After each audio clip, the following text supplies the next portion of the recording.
back, neither one of us got the memo that today was Collared Shirt Thursday.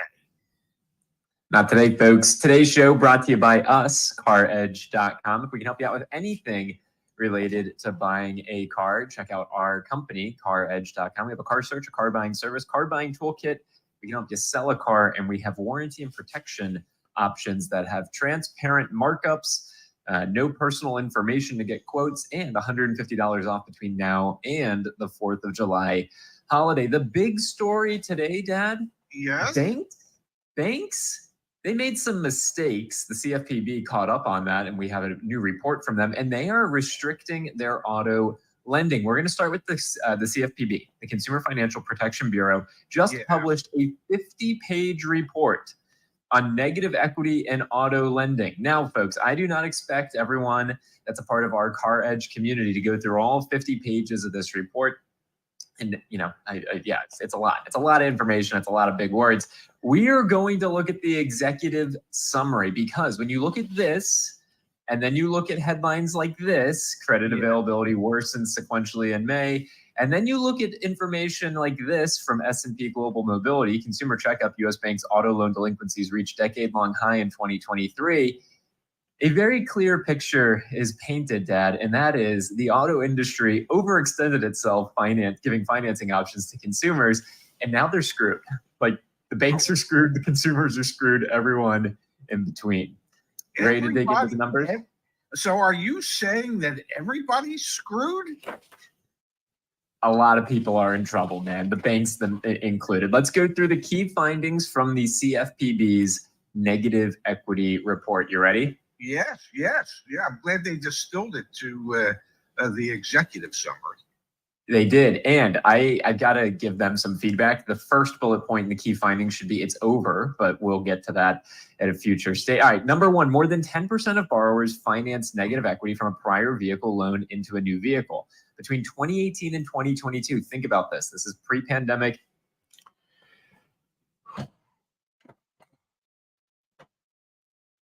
It's very hot. Very hot.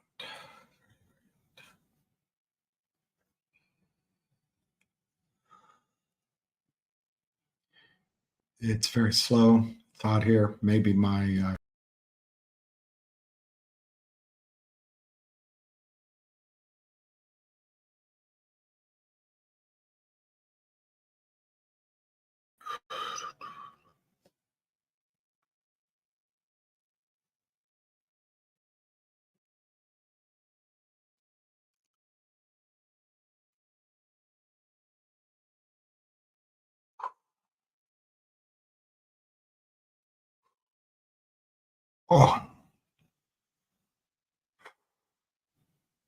it's hot.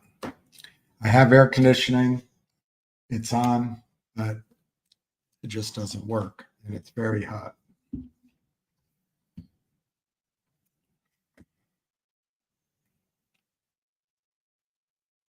I think the thermostat has been set so you can't lower it.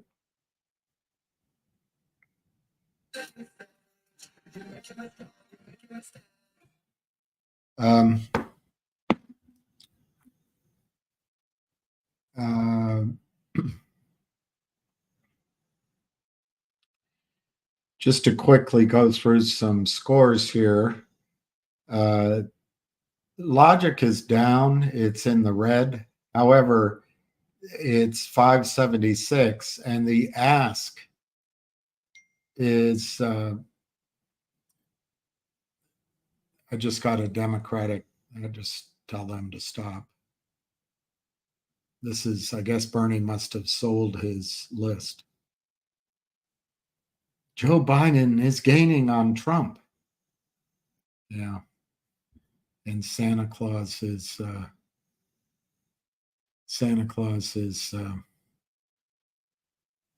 delivering in July. So anyway, logic is a very, the bid ask is wide, 0.0268. But what's interesting to me is the ask is higher than it's been in a while, 0.0324. And I continue to believe, because they just put out their financials, and there was that announcement of their intent to allow a series of companies to reverse merge into the company, that as long as they stick to the arithmetic and to the valuations they believe in, it's 45 cents a share. If they allow Aubrey Advisors or Chadron or whoever screwed up the D-SPAC to advise them, and they use the market price, it might not be as exciting, but still, it should trade up from 3 cents a share. And I really think it's going to be, we'll know something before the end of July. So that's waiting. It's always waiting. The fingers up 2 cents to 257. DJT, very interestingly, went as high as $40.50. So that trade from yesterday, that was a pretty darn good recommendation from the hamster. T-Low's up 27 cents to 408. GME, I have no idea. GME's up 85 cents to $25.05. And I guess that's about it. Let's see what BA's doing. Boeing's up $5. I guess a few planes falling out of the sky to within 500 feet of the ground doesn't scare anybody. I saw a headline which I want to read to you. And there's 2 stocks there that you might be able to buy puts on. I'm sure the premiums are high. But the headline is, what's the date? No date. I think it was the 4th. Let me see if it's on the next page. 5th of June, 2024, by Candid Mendoza. Commercial real estate loans put 67 banks at risk of collapse.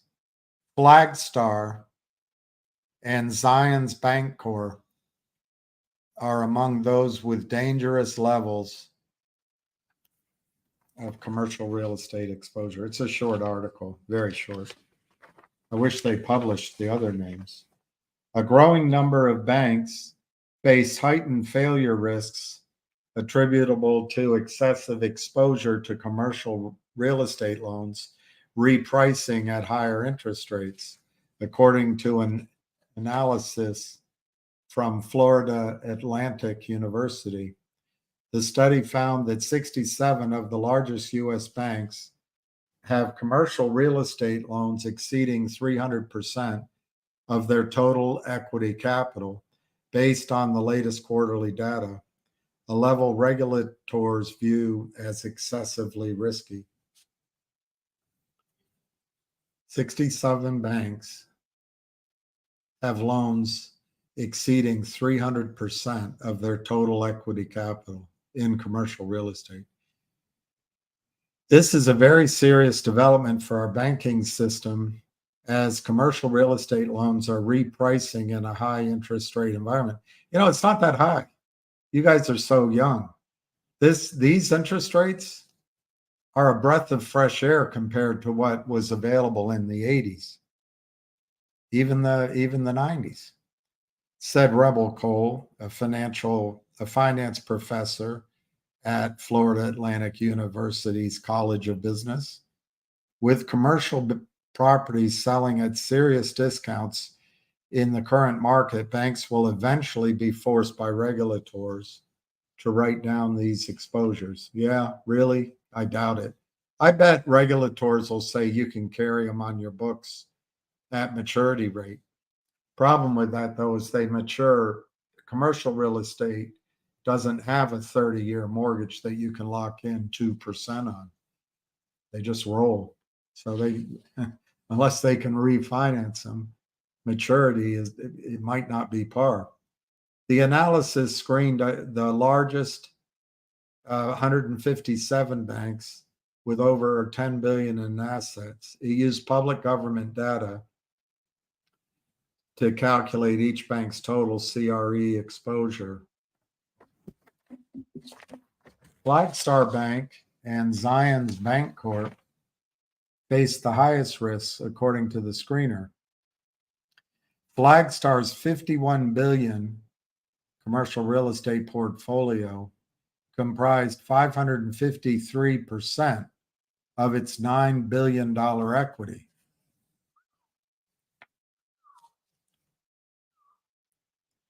I wonder if that equity even exists anymore.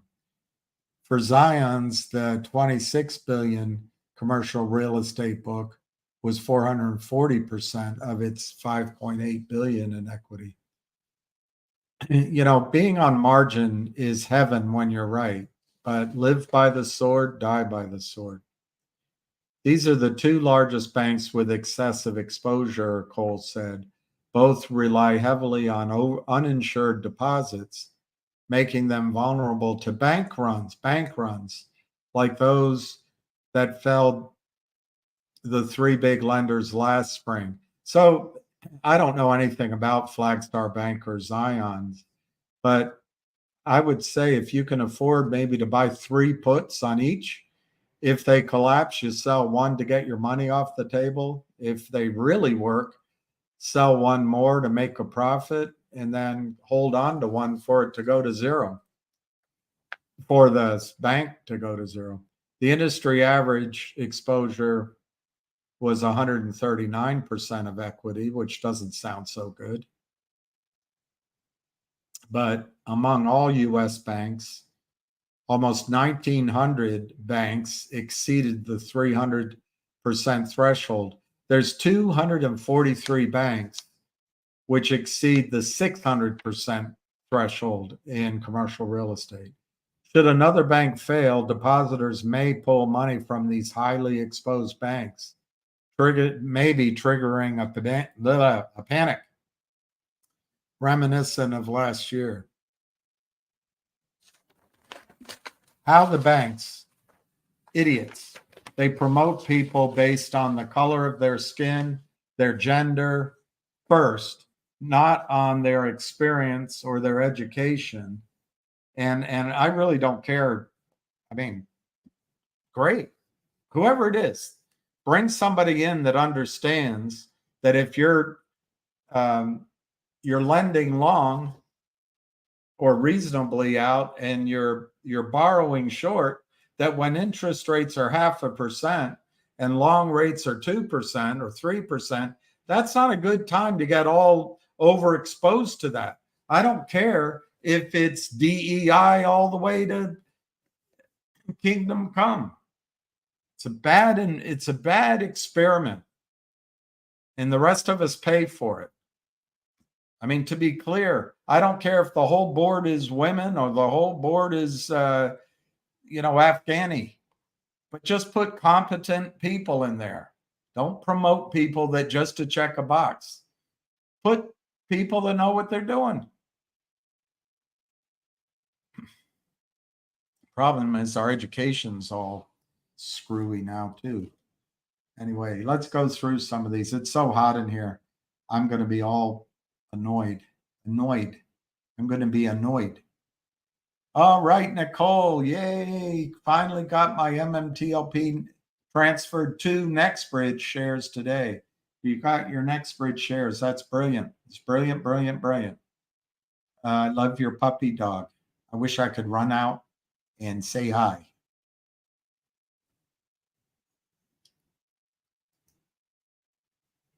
The one, Barbara, hello, and I couldn't agree more. I'll say, let's see what Barbara said. Monday cannot come fast enough. Not as such a good guy. So I guess the one is agreeing that Monday can't come fast enough, because surely he doesn't think Not's a good guy. I'm kidding. Not's a great guy. Is there some news there? Hey, Augustine, it is so hot here. I bet it's hot in Texas. I don't know what my landlord's supposed to do.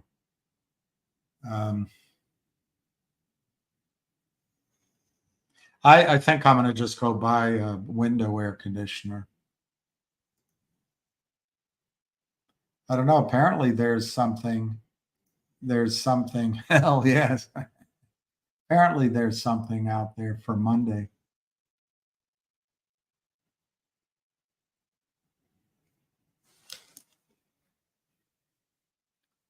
Yeah, Tom. I think it's as long as we believe CNN, everything's great.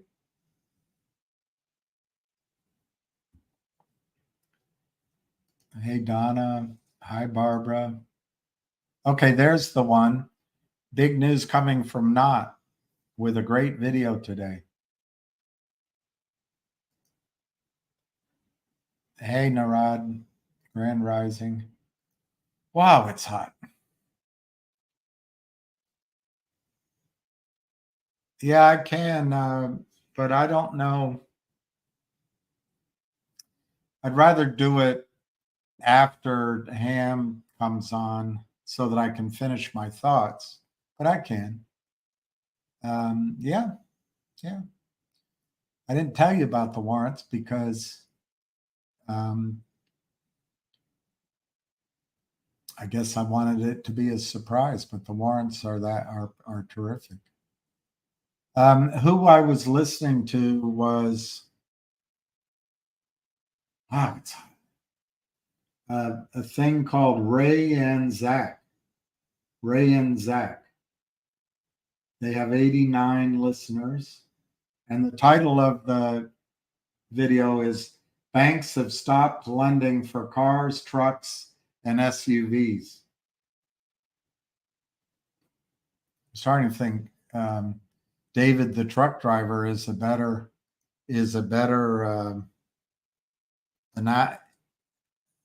analyst on the economy than the banks.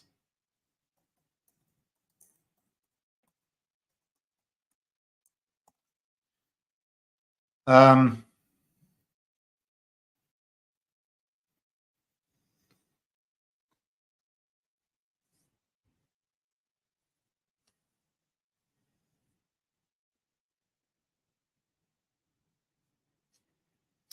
Googling that because I don't believe any ETF is where you should put your money for gold or silver. On the other hand, you can trade it. But if and when there's a stress on the system, you'll find they don't have any gold or silver. They're just fraudulent. But this guy has a list. Oh, that one. I don't know anything about it, but maybe it's Aberdeen's Physical Silver Shares ETF, SIVR, very low expense ratio. If that's backed up by silver, that's SIVR. I know nothing about it. I'll have to study it. The main one that everyone trades, Michael, is SLV. That's where I would trade it. That's where everybody is. The one I like the best, which is not an ETF, is Sprott Physical Gold and Silver Trust. Sorry, I see double with this eye. It's the Sprott Physical Silver Trust, which is PSLV. He also has the Sprott Physical Gold and Silver Trust, which is CEF. Those are my favorites. They're not ETFs, so they're not leveraged, but they're real. And you can trust him, in my opinion. There's a Silver Miners Trust, SIL. There's a Junior Silver Miners Trust, SILJ. I don't know anything about them. There's a ProShares Ultra Silver, AGQ. When it's ultra, they leverage it up, it's the same thing. that I said before: live by the sword, die by the sword. Silver is highly volatile, so you could get in a situation for a short period of time that hurts. I I wouldn't buy any ETFs unless you're trading them.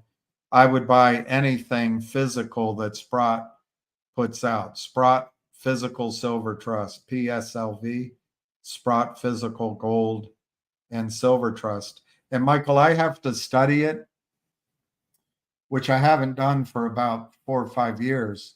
But for the longest time, the junior mining ETFs were the same as the regular mining.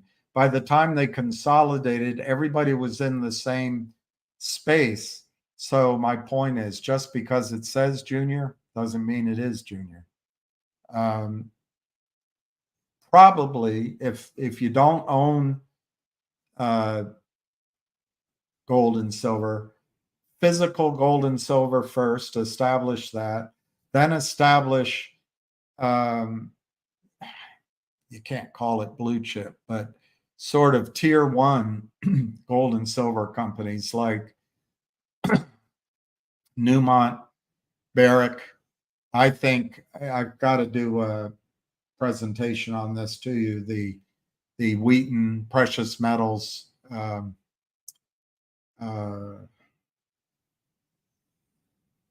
used to be called Silver Wheaton. I can't remember the full name of the company. Let me look it up. Wheaton Precious Metals Corp. Wheaton Precious Metals Corp. Freeport McMoran. In the oil space, you know, a Chevron, an Exxon, a Oxy, the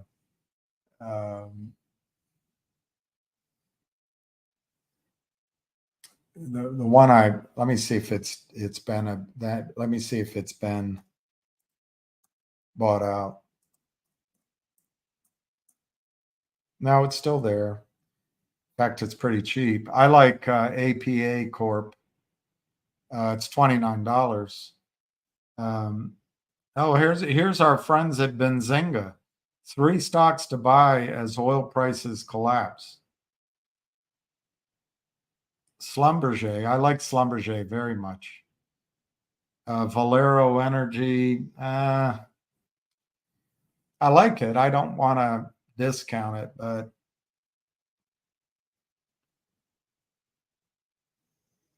and Halliburton. I like both Schlumberger and Halliburton. The shale boom play, Kinder Morgan.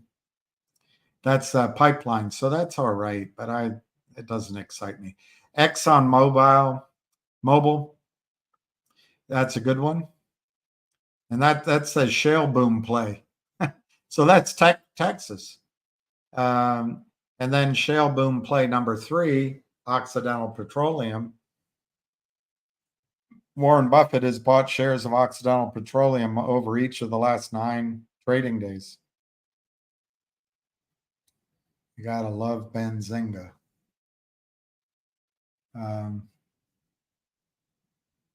Ham's not on yet. Hey, Sizu. Hey, Henry. Hey, Eddie. Hi, Darren. Donna. Donna was first.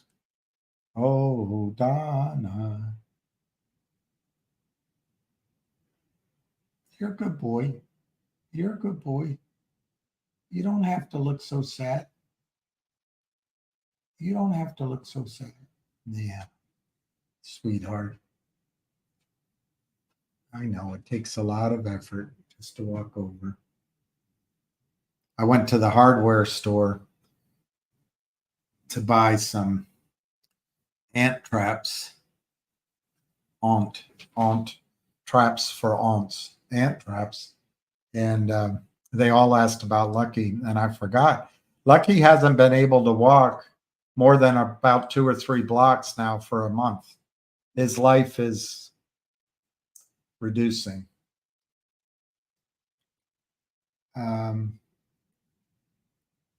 Hey, Joe Wickman.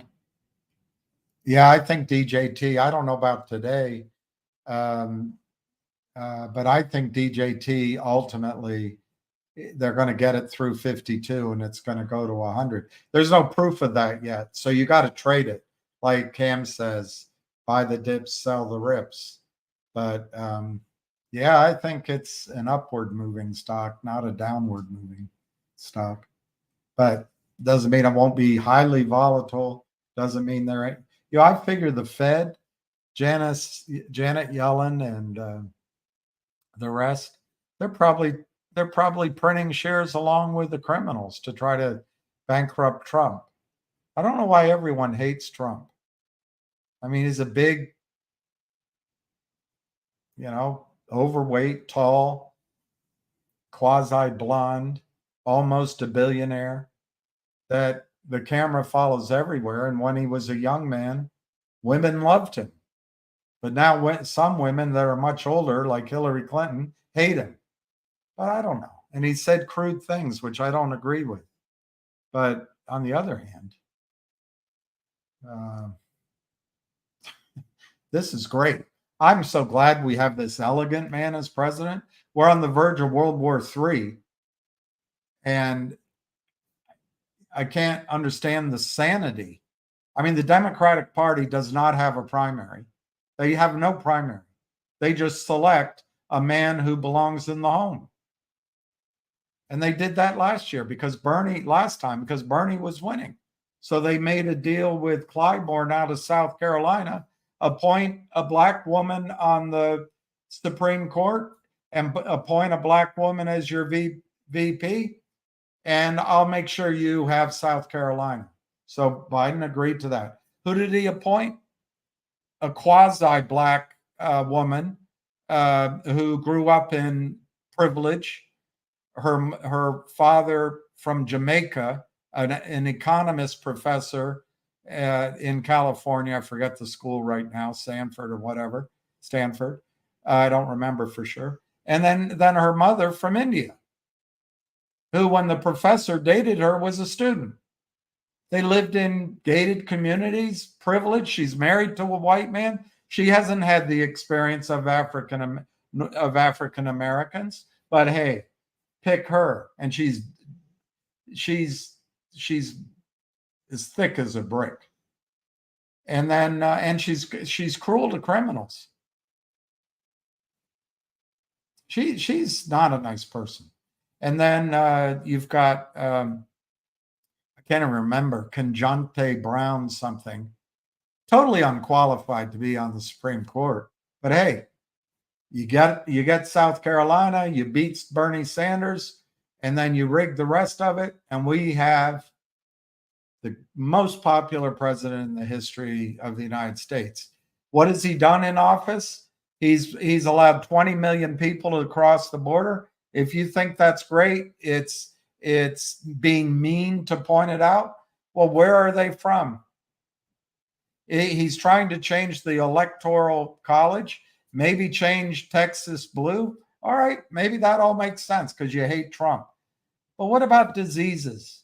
What about languages? People that don't speak English. And my forebears didn't speak English when they came in on my mother's side. What about buying into the American dream? What about having enough jobs? What's going on? What's going on? Why don't you explain it to us? What's going on? And then you're dropping these cluster bombs on beaches in the Crimea. You're trying to provoke the bear. We're slaughtering Palestinians alongside the Israelis. Oh, wait a minute. October 7th was terrible. Well, when does it stop? Half the people October 7th were caught in crossfire by young Israeli soldiers. And that comes from Israeli soldiers themselves. But hey, it happened. Let's just obliterate an entire people. And Jared Kushner goes, well, this would be a good place to build up vacation homes and luxury resorts. Let's just clear out the people. And we back that up. So we're going to go to war in the Middle East more than we already are. And now we're putting pressure on China. I don't know. I'm so glad this elegant man is our president instead of the crude, crass women. Let him do what I think is pretty crude and crass as well, things to them. Let him. But Tara Reid accuses this popular president of slamming her up against a Senate wall, inserting himself, not his thing, but his fingers into her, saying, "Come on, you know you want it. You know you like me." But that's okay with women because Trump beat Hillary. What the hell are we thinking? Can we wake up and get real candidates? Tulsi Gabbard, for example, RFK. Can we get people coming in? But no, we don't recognize that the banks control the government. BlackRock controls the media. BlackRock has $10 trillion under management. I looked it up today. The personal wealth, the wealth held in the UK, just over 10 trillion. Italy, just under 10 trillion. The United States, 72 trillion. BlackRock has over 10 trillion. I heard the other day that BlackRock owns the Ukrainian farmland. I can't prove it. I heard it in an interview, but I've Googled it. I can't prove it. But so Zelensky is selling out for massive bribes. He's a billionaire, slaughtering 600 million of his own people when he had peace deals. And in return, BlackRock owns the breadbasket of Russia, the Soviet Union, the breadbasket of Europe, the breadbasket of the Middle East, Asia, and Africa, and the Northern Africa. But hey, we want this president because, man, he appoints women. I don't know if you noticed, everyone's about women's rights, this, women's body, women's right to choose. Of course, a woman doesn't have a right to choose what's injected into her. But the Supreme Court just is as liberal as it can be. So what are people afraid of with having Trump as president? Lowest unemployment for minorities, home affordability for minorities, education for minorities, business formation for minorities, prison reform for minorities. This big white guy did more for African Americans than Barack Obama did, who I voted for twice. But we got all emotional. We got all our emotions stirred up. I don't know. I would rather vote for Tulsi Gabbard as the head of the Democratic ticket, but the Democrats didn't want her. I'd rather have RFK as the head of the Democratic ticket. Democrats didn't want her.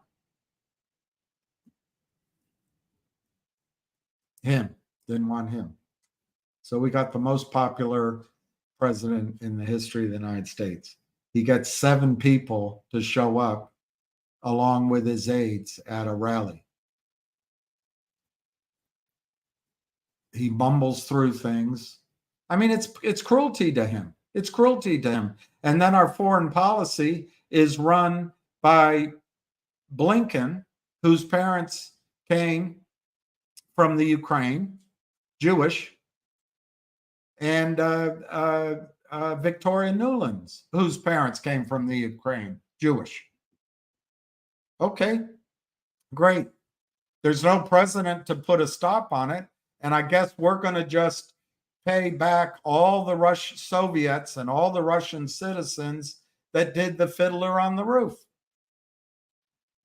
which was horrible. The things that happened, but I don't get how we can do it. I don't get how we survive a third world war. Do you know the Russians have a missile that can cause the ocean to rise up 100 meters and flood our East Coast?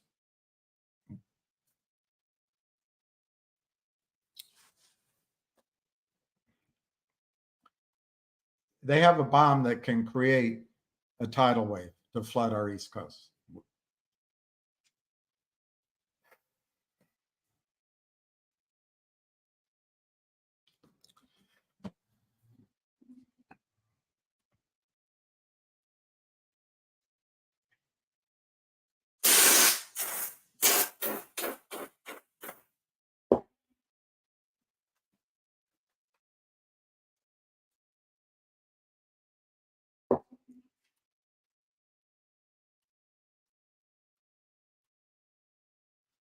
My computer is completely overheating, so maybe that's my sign to get off that topic. So let's talk about other things. Hey, Joe, guessing by Knott's video today. All right, not as great. I was just joking earlier, but not as great. Well, the petrodollar, I would caution you that it's now front page news, which means it's irrelevant. The front page news is irrelevant. I noblesse oblige. This is something that I've been predicting to the boredom of all my friends for the last 20, 25 years. Doesn't make me smart. I just studied it. And in that time frame, the dollar reserves in the form of dollars has gone from something like, I want to say 78% to 56%. That's partly, we did it partly by focusing on the euro, which hasn't been particularly successful. But under this leadership that we voted in, because we hate Trump, we have primarily women who've never been in a fight and had their nose broken or been scared to meet somebody after school. They have no idea of what happens when you do things and you provoke. So we've used the dollar as a weapon, and it's not effective. So what we've done is accelerated the destruction of the trust in the dollar and the value of our own dollar, because these people haven't studied history. They've been promoted rapidly because they check boxes. And what angers me most of all, I was told all my life, all we need to do is get women in power and there'll be peace. Men are warmongers. All I can see from these women is war.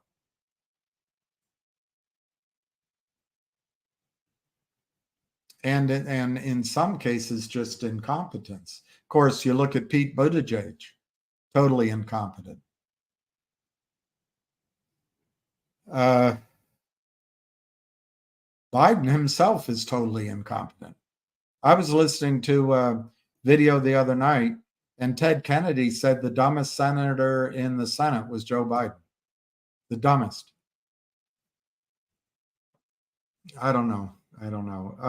So anyway, the petrodollar is now under 60% of worldwide reserves.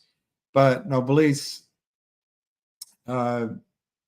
most now, the secret's out. Not all oil transactions are in the dollar, but most oil transactions are in the dollar still. Most trade is done in the dollar. And why? Just look at Europe. Europe's a Western nation. It has advanced banking, advanced communication, advanced lending procedures, advanced insurance, top education. It's got everything. But what it doesn't have is a central bank. Yes, it's got Brussels. But we have a central bank. We have 50 states and territories beholden to that bank. In Europe, they can cajole and do whatever, but each country issues its own bonds, not the treasury of Europe. There is no treasury of Europe. So when there's a crisis, the world turns to the Fed and turns to the United States Treasury. Under this president particularly, and not Trump, the only presidency that Victoria Nuland did not have a seat at the table was Donald Trump's.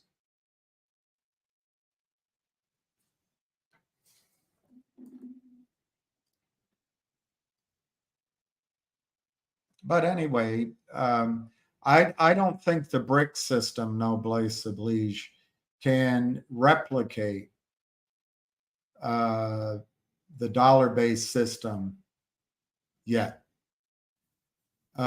So, and I'd even go so far as to say it won't be able to. But BRICS contain the world's largest nuclear power, the world's largest economy, particularly if you adjust for the fraud in our markets. Two of the world's largest armies. It contains the world's two of the world's largest oil producers. It contains the countries with the largest gold reserves other than the United States, on paper anyway. But there's no one stock market that's deep. Gensler gets out there and says we have the deepest capital formation markets in the world. Well, it's true they're the deepest. They're not the most honest. They're all crooked. And the SEC doesn't do its job. I did the 2 videos yesterday. I'm kind of regretting it because I was just so upset reading. I'm just horrified that the SEC would go after the CEOs instead of the criminals. But hey, that's the world we live in. That's the world we live in. So what does it mean? What does it all mean? I think when there's a crisis, and there will be one, I don't think we're there yet, but when there's a crisis, money will flow back to the dollar, and it's possible, noblesse oblige, that the dollar will go up relative to everything else in that situation, and then out, up and out. And the out might be meeting at, I would guess, meeting, where's the most likely place? Maybe Hong Kong, maybe Singapore, maybe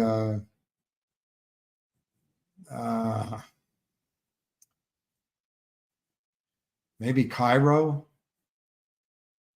someplace relatively neutral that all the finance ministers can meet and create the next Bretton Woods, the next financial system. And we will be at that table, but where we have been able to live and abuse on our exorbitant privilege, the United States has consumed 25 to 30% of the world's resources for 5% of the population. That won't happen anymore. That won't happen anymore. That'll be done.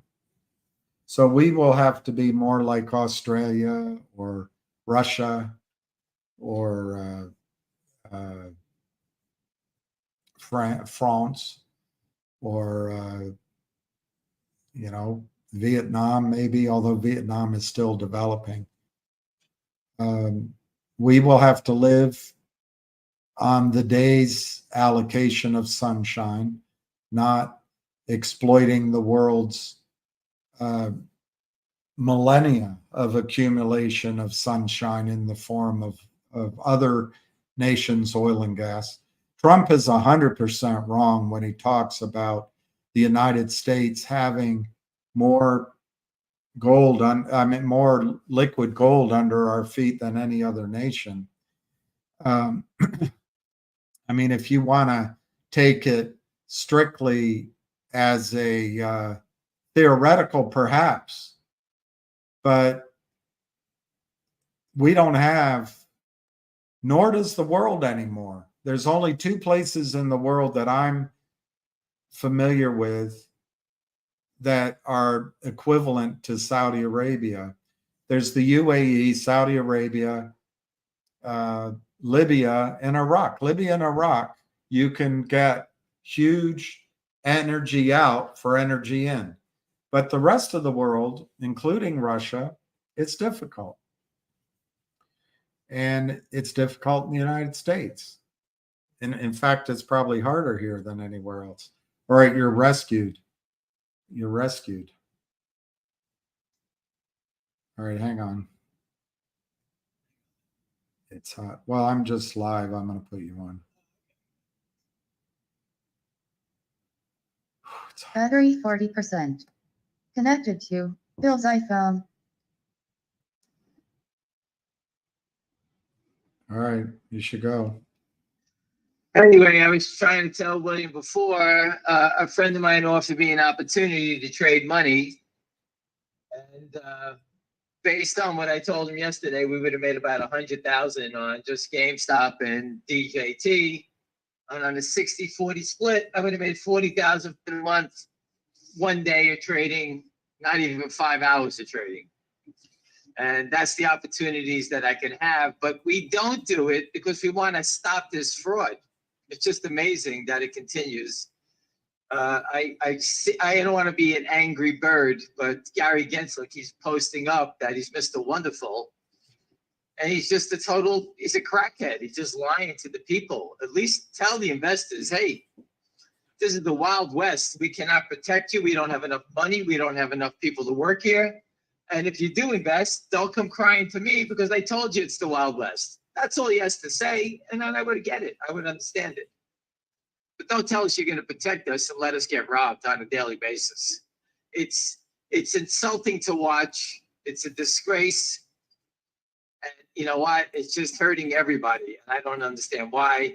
There's a few people making the money and everyone else is just getting robbed. And it's just like, I don't know what to tell you.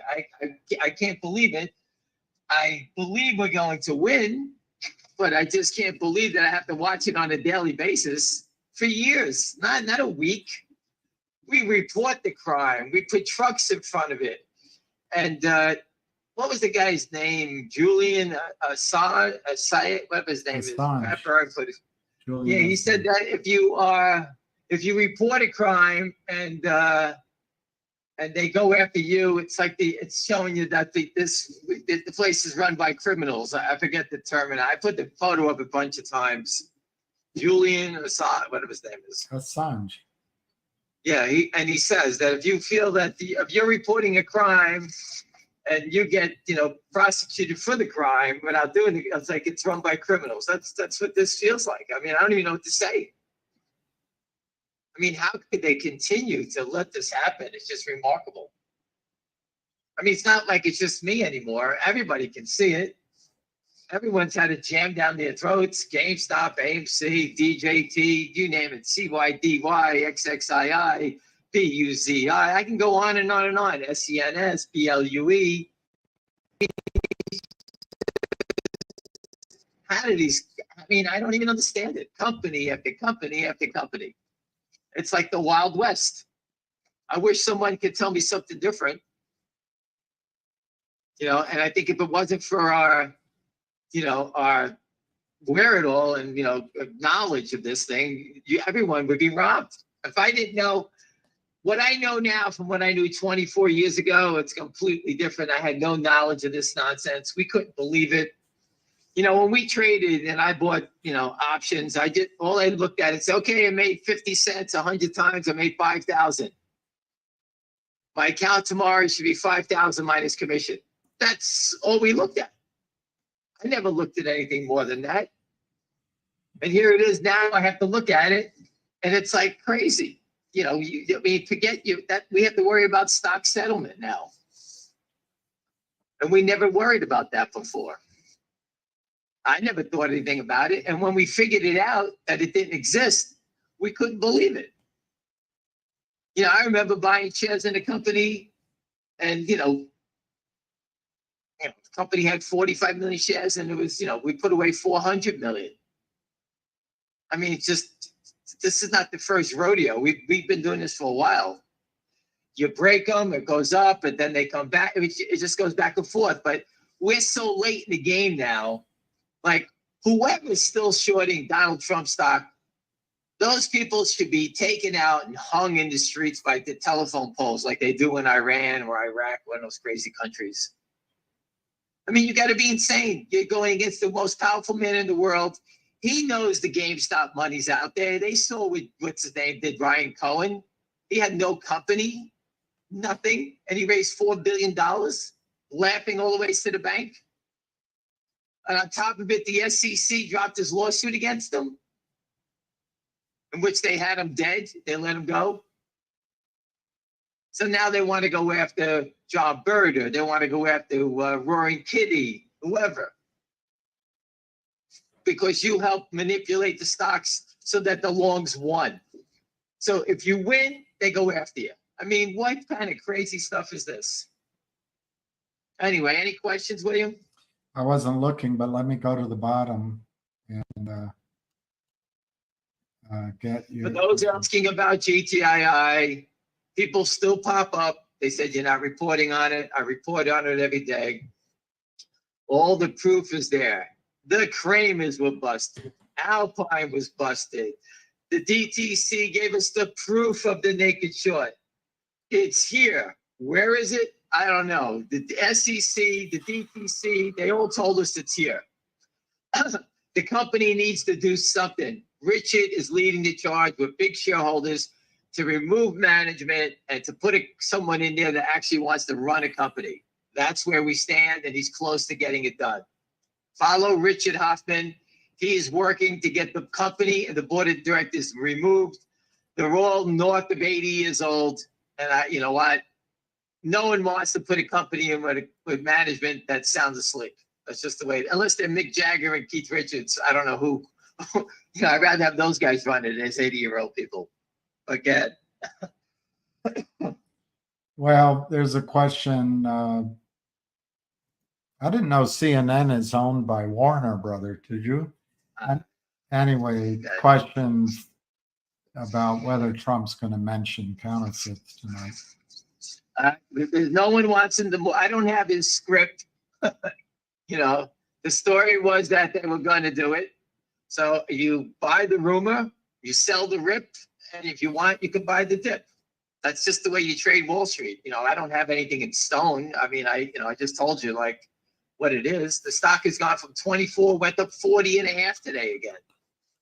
I mean, if you got to be able to, trade these markets. You got to be able to trade it. Finger motion is a different stock. It's not tradable. It's an accumulation stock. I posted it yesterday. DJT, GameStop, buy the dip, sell the rip. Finger motion is an accumulation stock, a very different stock. And that's what I'm excellent at trading those stocks like GameStop, AMC, whatever. You know what, William? I was thinking about it yesterday.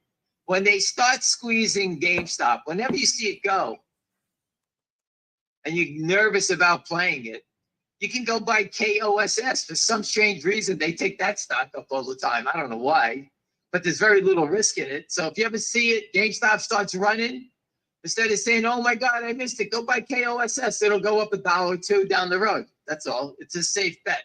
Boeing's up $5. Yeah, why not? The things have fallen Another off the plane must have nearly hit the ground. It's up 5. Finger Motion's got new companies, new revenue, ringing the bell, blah, blah, blah, blah, blah. It's down 40% since they've done it. Boeing, the planes are falling out of the sky. No big deal. Take it up. You tell me. Well, we're in a melt up in the stock market, in my opinion. DJT's down $2. What did I say? Buy the dip, sell the rip. I always date the rip. I said it before, William. I said, I posted it before an hour ago. DJT at $37. The 40s was still $1.50. I said, sell those. If you paid 37 minus $1.50, right? You're down to 35.50 is your break even. If the stock stays at 36, 35, you collect that $1.50 premium that goes out tomorrow morning. That was a lot of premium in a call. GameStop has no premium in the calls. It's all basically gone. So I said, that's not worth it. I said, that one, you got to wait to buy the dip. The options are telling you what's worth it, what's not worth it. And just study those things. That's how you learn how to trade. GME's up 85 cents to 25. But the volume, the options, the 27s are like 50 cents for tomorrow, right? Right. I don't know. Normally, when this stock, because of its short squeeze potential, those things will be $1.50, right? They're not there anymore. That means no one's the buying. Premium's gone. The premium's gone. Yeah. That is correct. And the hype is gone. So it may go, but the options are telling me no one really gives a shit. Yeah. It may pop to 27. It could pop, but it's not going to 57. Yeah. The hedge funds aren't buying them. The hedge funds were buying them. They would expand. They wouldn't be 50 cents. I would look for those options. Remember, the options move first, people. That's where the fast money sneaks in. If the stock was going to explode, just watch those options. You may see the 27s. Let's say they're 50 cents. All of a sudden, there's 3,000. All of a sudden, it's 5,000 and there's 60 cents. All of a sudden, it goes to 8,000. There's 75 cents. And you say, wait, how are these options moving? The stock is unchanged. Well, as they keep buying them, the stock is going to go next. Yeah. Let me see if any questions. We just keep talking about the same thing over and over again. Well, if there's no questions, I'm going to go play pickleball and enjoy the day. And today is Thursday, and then we'll touch base tomorrow. It's 3:17. It's like watching paint dry. I don't know. You can see the selling in Finger Motion is gone. Zero. It's been gone for days. All you're seeing is fake trades. I'm one to love to blame the naked shorts. I love blaming the naked shorts, but I can't blame them because they're not naked shorting. They're naked shorting very little, but they are washing stock like like the laundromat here. They're washing it back and forth all day long. The real short is dropped from 2 million, what was it? 2,200,000 to 1,009,000 something, some number like that. They bought back 200,000. How did they buy it back? I don't know. I never saw the volume. What they're doing is the naked short is selling it to the real short. The real short is returning the shares he's borrowed. He's making a few pennies on his transaction. Remember, the real short has to pay to borrow those shares. And I figured he's paying about 2 cents a week. So every 4 weeks, he's losing 8 cents. So if he's short at $3, every month it goes down 8 cents. Maybe 9 cents, maybe a little bit more. So let's say it's 10 cents, make it easy. In 3 months, he loses 30 cents. So the most he can make is 3 minus 30 is 270. If the company goes to zero, he can make $2.70. You're telling me you're going to risk to make $2.70 if the company goes to zero versus unlimited upside. The only person doing that trade is someone that's tied to the naked short. No one else would do that trade. It's moronic. No one on a trading desk would do that trade. The risk reward is too lopsided. It doesn't even make sense. Do you understand that, William? I do. It doesn't make sense. I could see shorting DJT at 40 if you think the company's the biggest piece of shit in the world. At least you can make $40, not $2. It doesn't make any sense.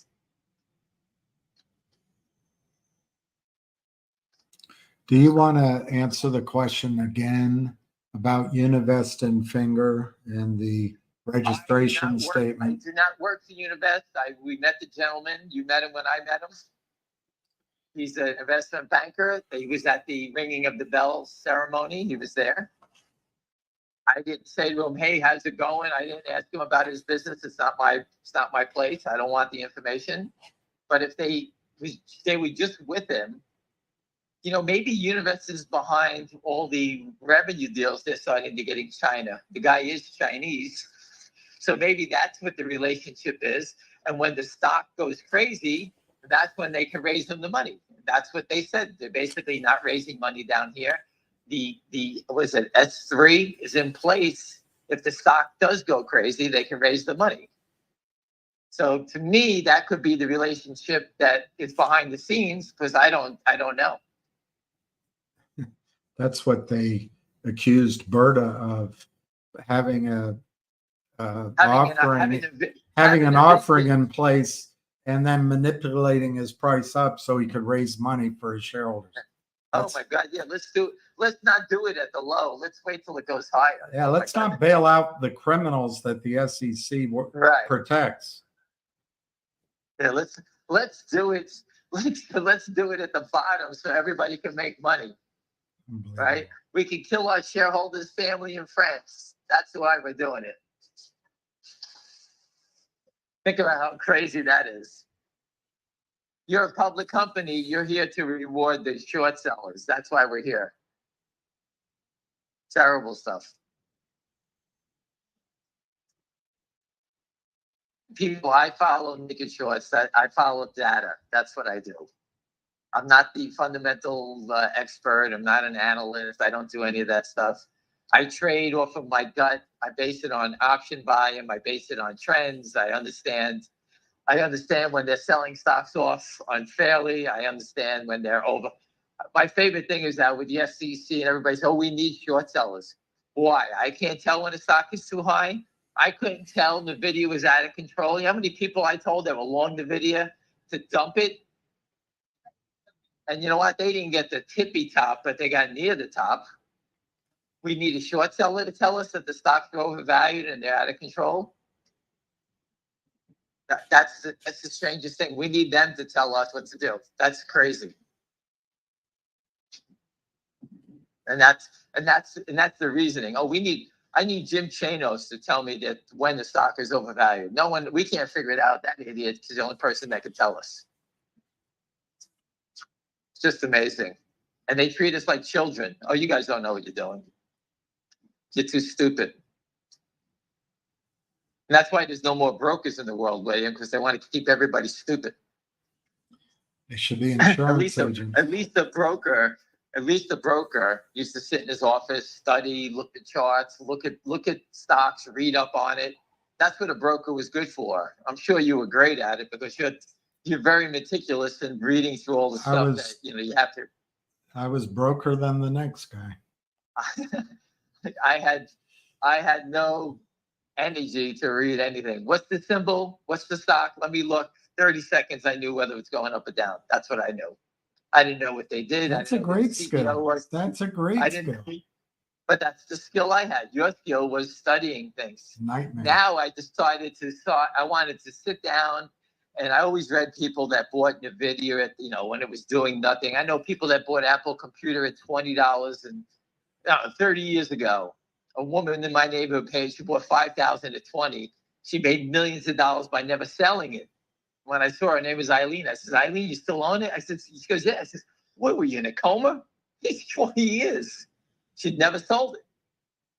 I always wanted to do that because that's not me. I bought it. If I bought it at 20, I sold it at 26, and I never looked back. I said, hey, I made 80,000. See you later. I could care less.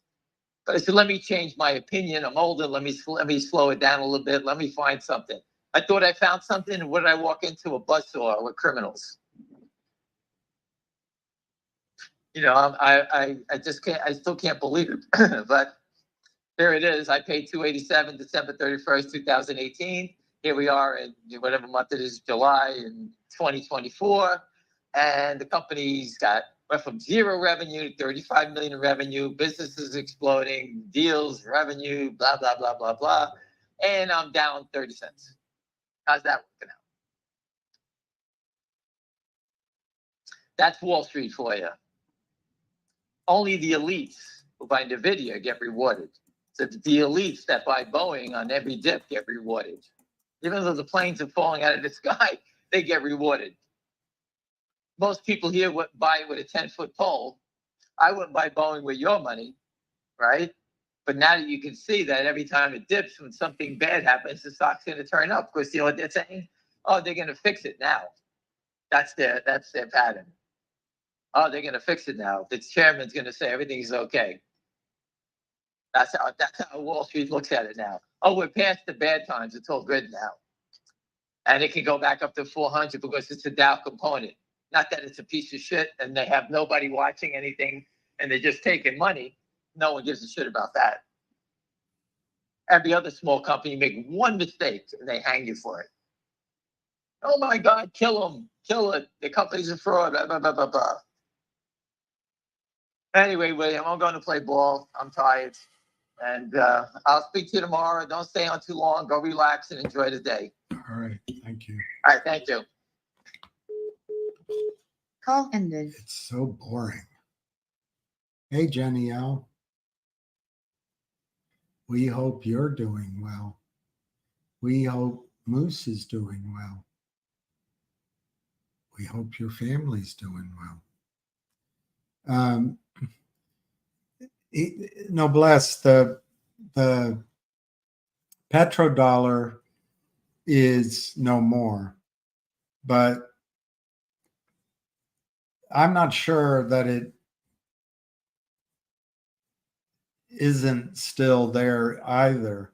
The media jumped on all of this. There was no, at least to my knowledge, there was no 50-year or 60-year agreement since Doc Kissinger flew over there on his shuttle diplomacy. But what you do have is a generational change. For the first time, and I've got to remember, it might have already slightly happened, but the king of Saudi Arabia, when he died, way back when, power shifted to his brothers, and it started, I think, with the Saderi Six, the sons of his favorite wife. But anyway, the point is, they've gotten through that whole generation now, and I think this king who's ailing may still be a brother, but I'm not sure. I don't really remember. But his son, MBS, there's no question, he's not a brother of the other kings. He's the son of this king. And so it's a new generation, new ideas, new view on the world. And I think that we as a country, under the leadership, I just read something right here, and just to show that it's not just me and that I don't have some sort of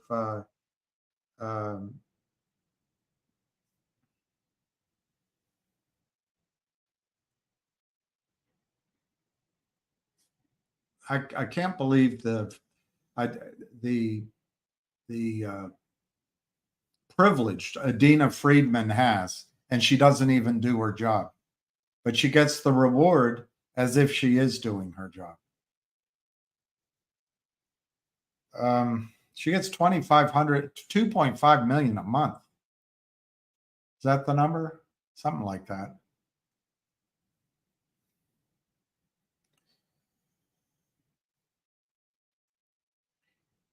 Look what she's done to MMAT. Just a patent factory destroyed by Adina Friedman. But hey, she smiles. She went to the good schools. Her father worked as a broker. Hey, I'm Adina Friedman. I deserve it. I am woman. Hear me roar. Doing nothing. The shorts can't ignore.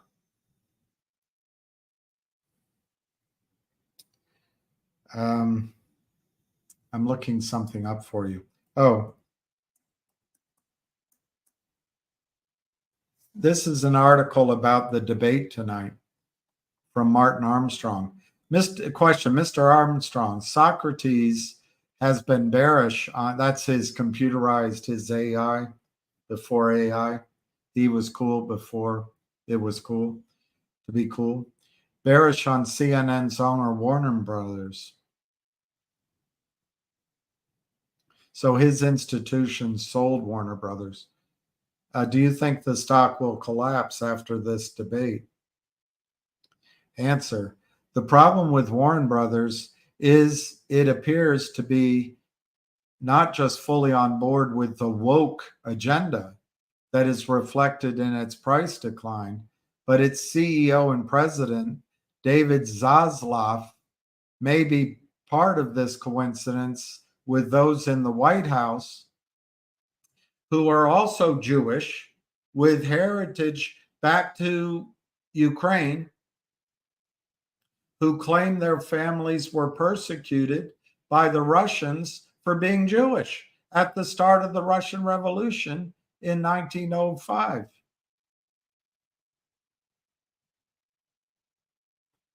Wikipedia states his family was part of the diaspora from Poland and Ukraine.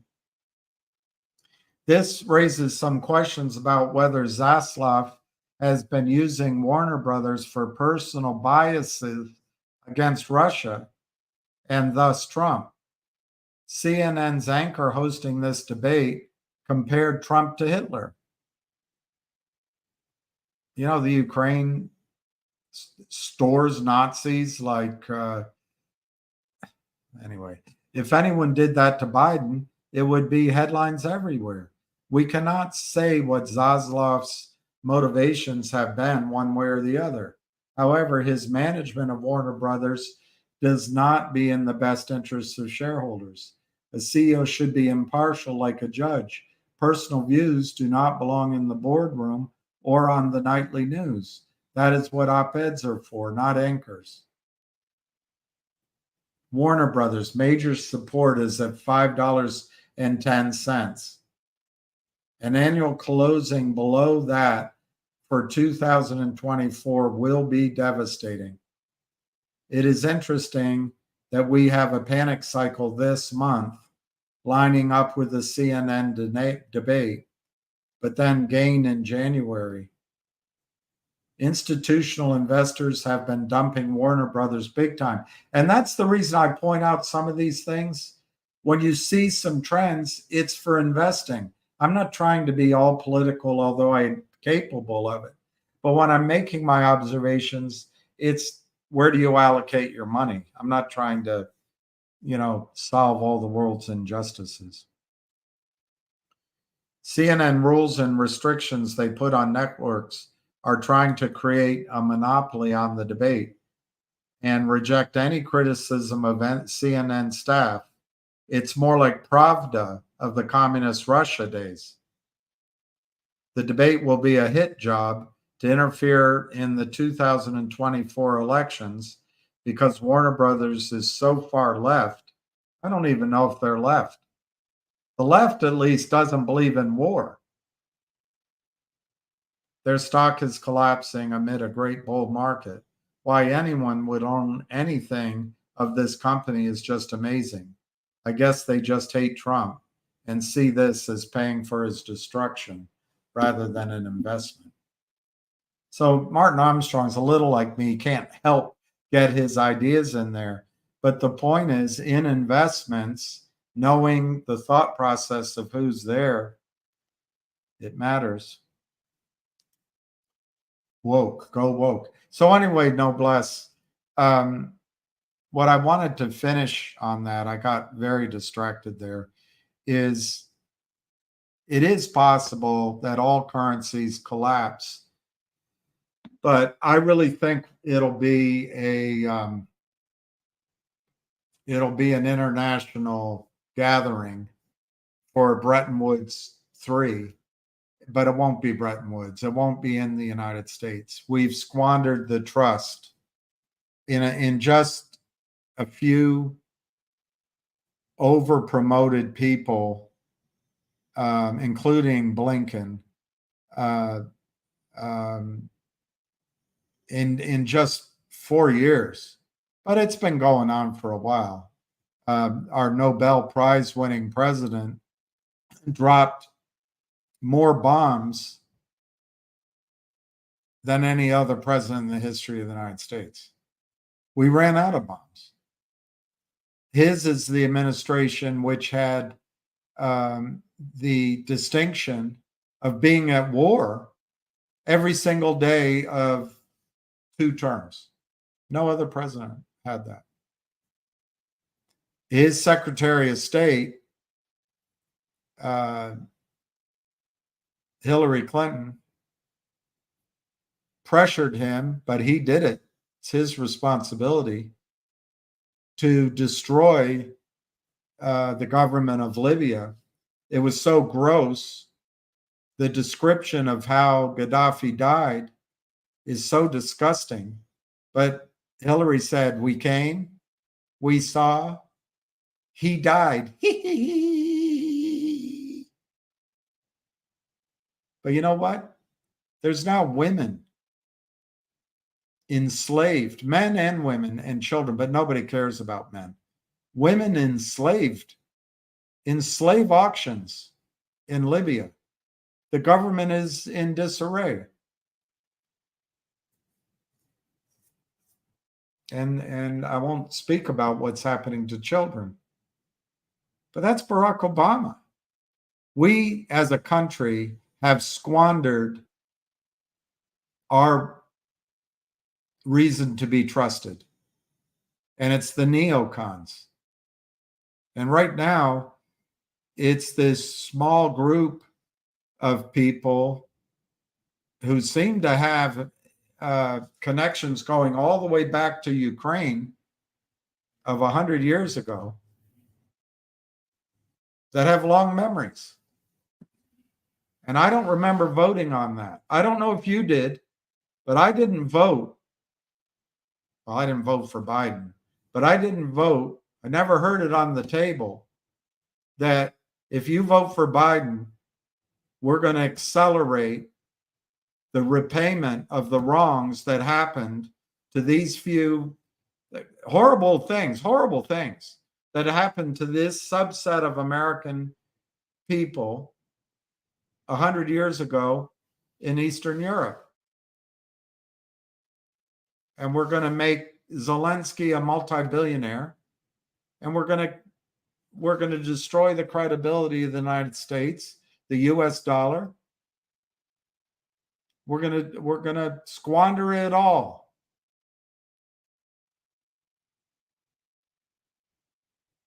I don't remember that being on the ticket.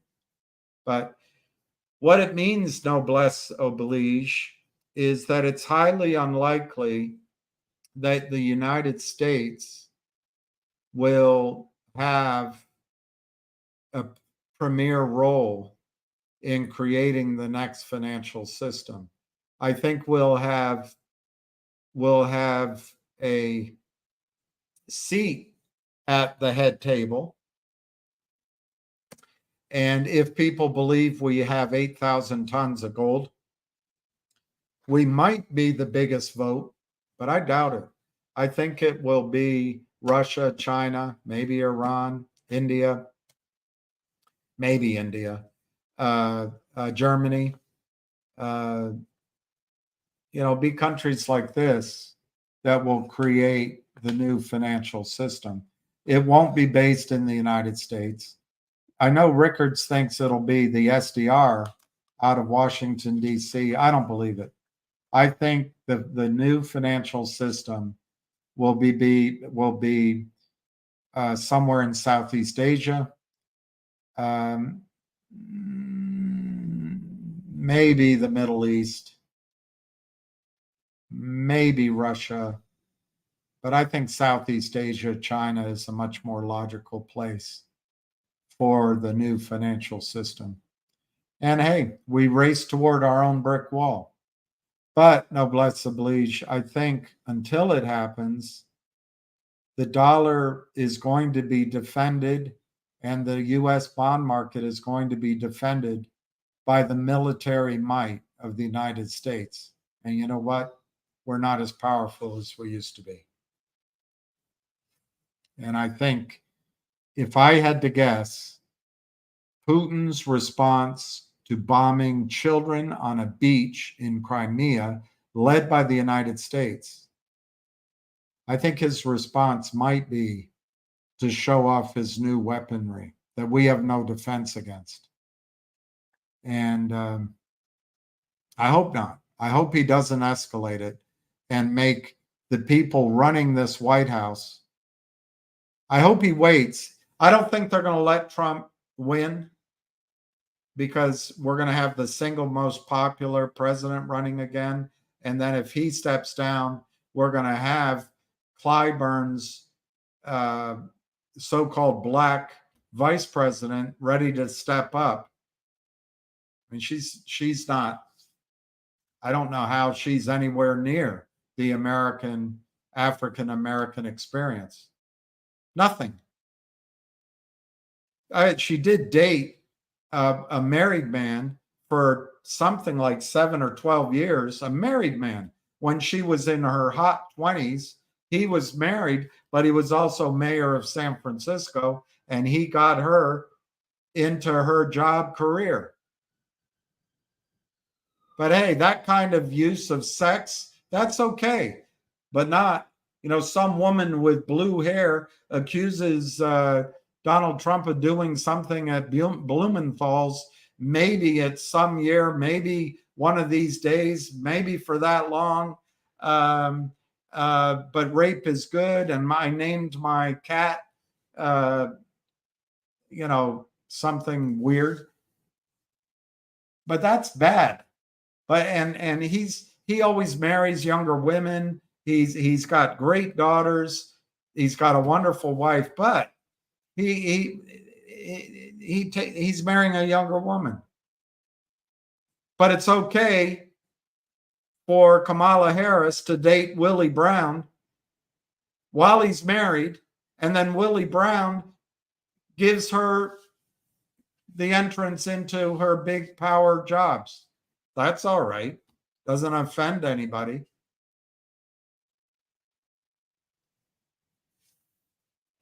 I don't know. I don't have a whole lot, faith, noblesse oblige. We're going to have a Democratic administration. We're going to have underqualified people in all manner of our government and regulatory offices. Our government is controlled by Leon Black and Goldman Sachs and Ken Griffin, the military-industrial complex. But ultimately, we're going to do what the banksters want us to do. And I'm afraid it all has to come down before we come to our senses. I hope the neocons die or retire, and then we can get back to sanity.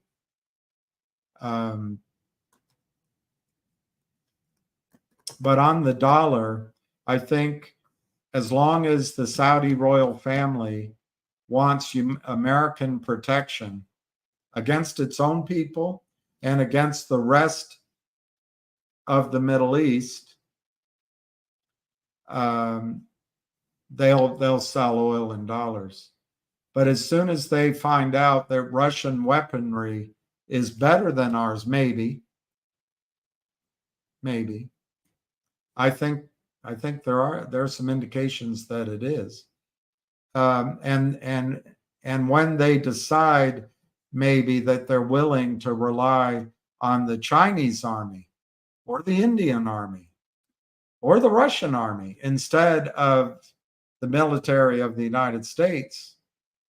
But the problem is it's a naval issue most of all, and there's no naval power in the world as strong as ours until Putin takes out an aircraft carrier. Then we're just a paper tiger.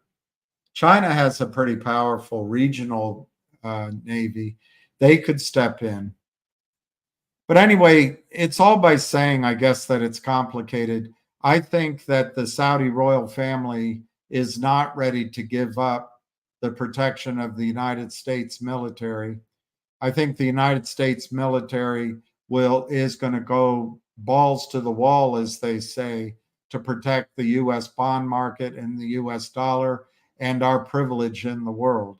So I think before anything happens, as disastrous as the dollar being replaced by the ruble, or I'm making it up, we'll go to war. We'll go to war. And so that becomes completely unpredictable.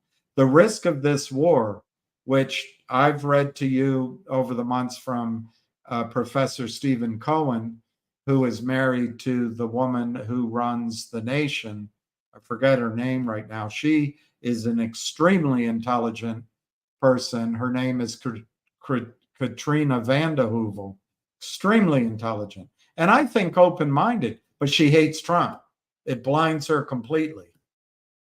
But he's dead now because he smoked. But he's been warning for a long time that we've never been closer to nuclear annihilation. Well, now we're right up on it.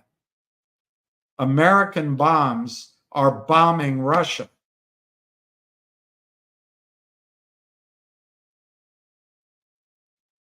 Blinken, Nuland, Powers.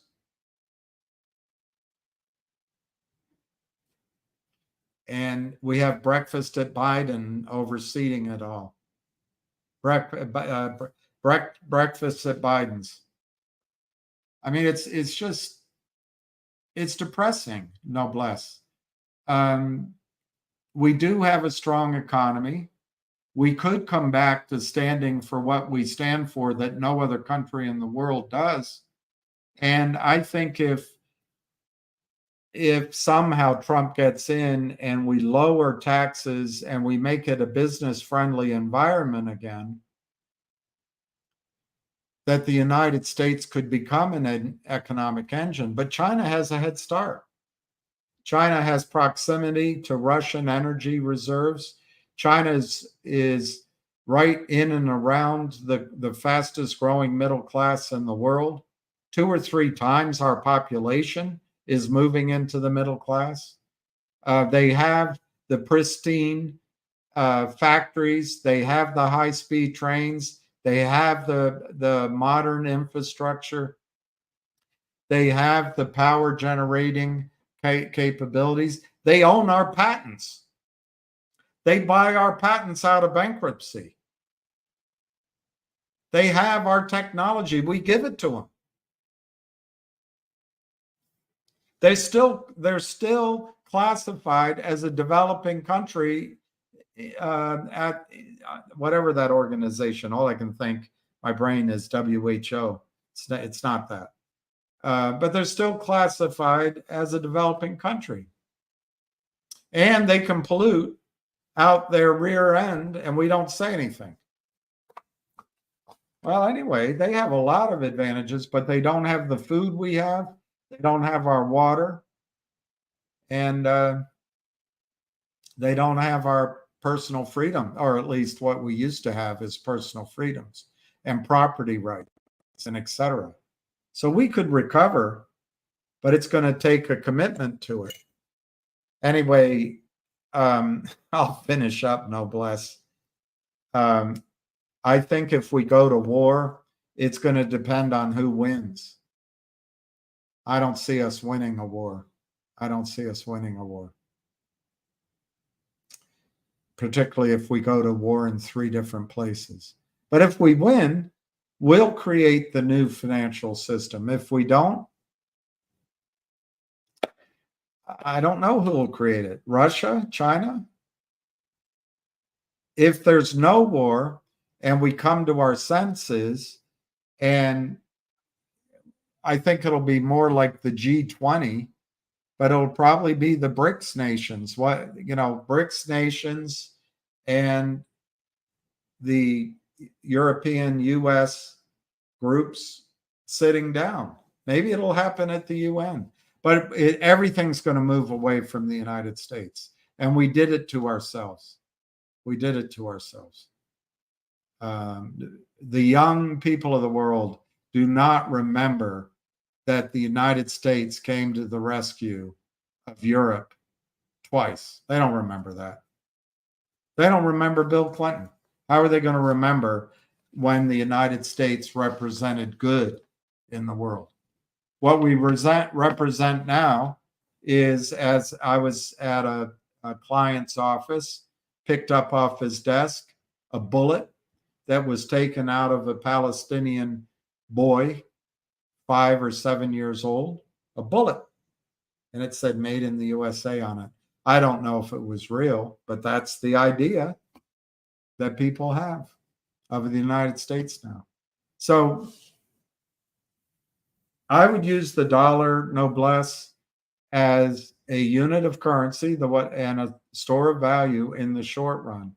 I would use the dollar right now to buy stocks. I think the stock market is going to have an explosive rally to numbers we don't believe.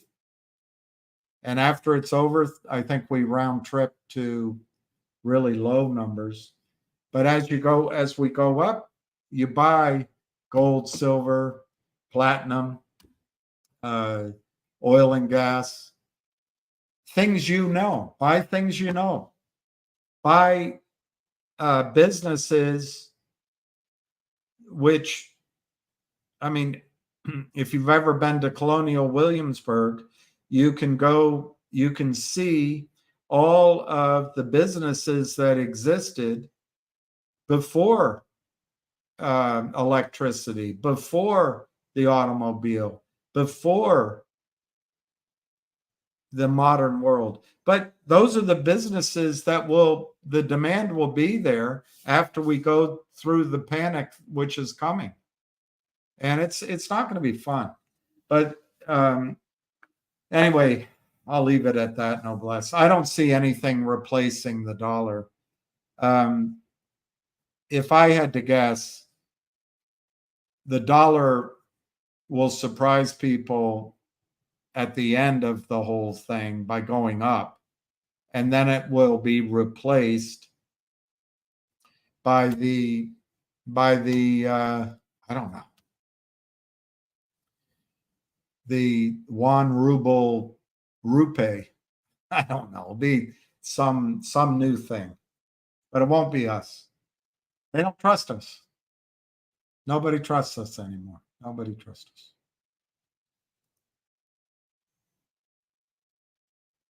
Low volume is very bullish, Blake. Low volume is bullish. And if I had to guess, there can be good things going on for GTII, mainly because of you and all the investors here, and because of the whales, and because of Richard, and because of a guy named a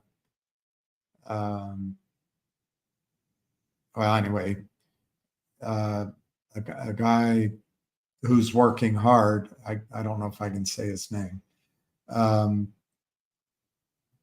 And because maybe, cross our fingers, the Trento mine guys. But it's not there yet. It's not there yet. You know the story on Finger. I'm not going to go. It bores me to the point of absolute frustration to say the same thing over and over again for 6 months.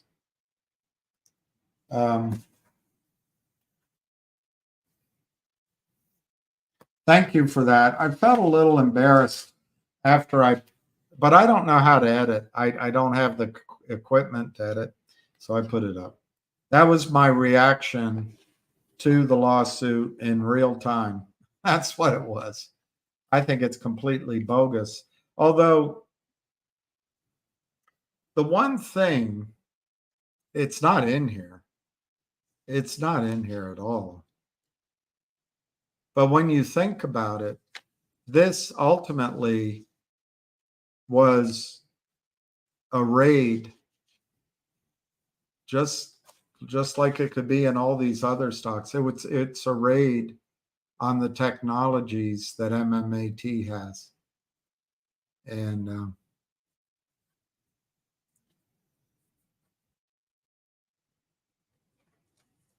I think we have to shift our this little window in all this away from fighting. Congress doesn't want to fight it. The media doesn't want to fight it. Regulators don't want to fight it. Your broker dealers don't want to fight it. BlackRock doesn't want to fight it, and we're fighting it. And we get nowhere. We get nowhere. They're going to do nothing, Kangers. Yet. Nothing yet. I don't think he's going to say anything.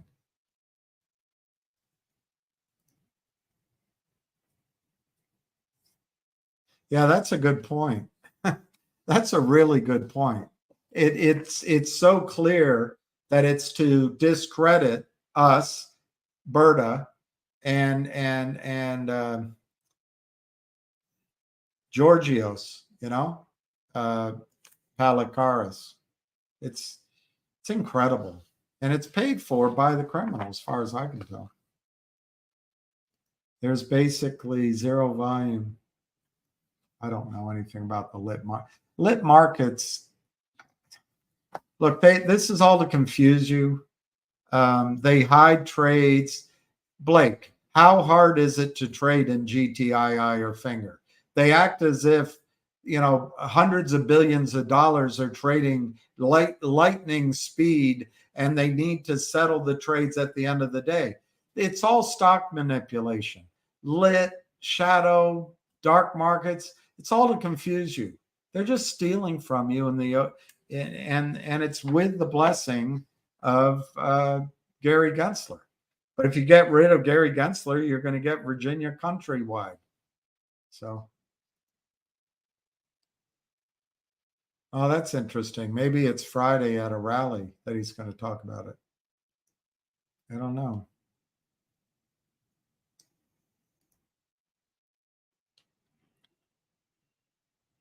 I always date the dips.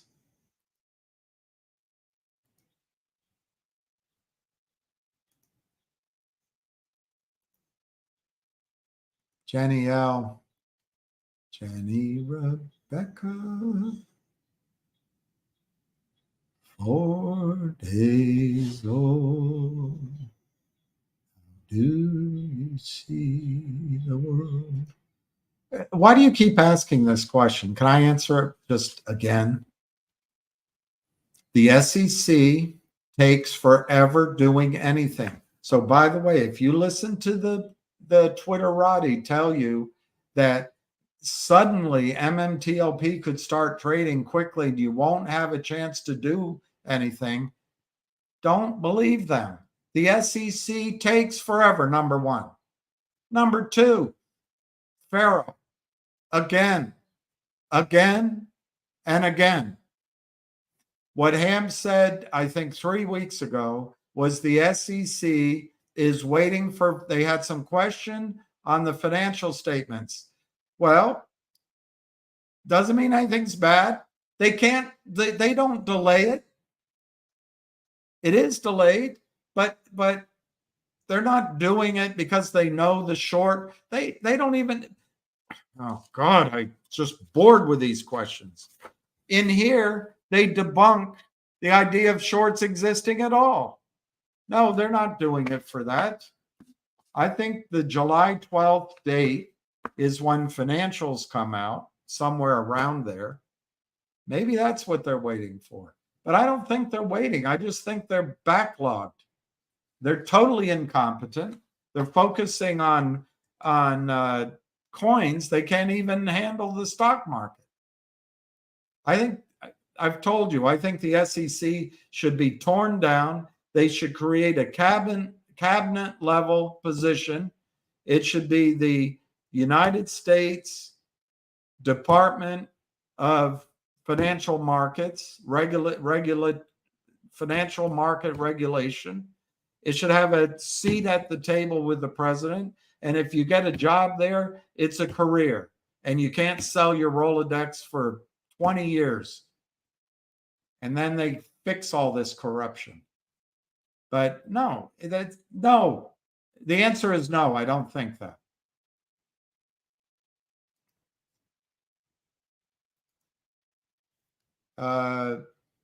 I don't know what's going on with Tilo. We mentioned it yesterday, but remember their dog trials are going on as we speak, so that could be something. They have a huge short position, and at some point you'd expect some buying back. Oh, Jenny L. Just pray for Jenny L. Pray for so many others, but pray. That's nice, Moody. Upside down teddy bear.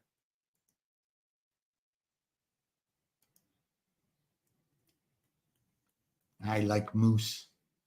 Who doesn't like moose? Who doesn't like moose? I don't like moose. I don't like moose. I don't like moose. He's too cute. There's Moose. There's Moose. I bet he's got a pink tongue. There's Moose.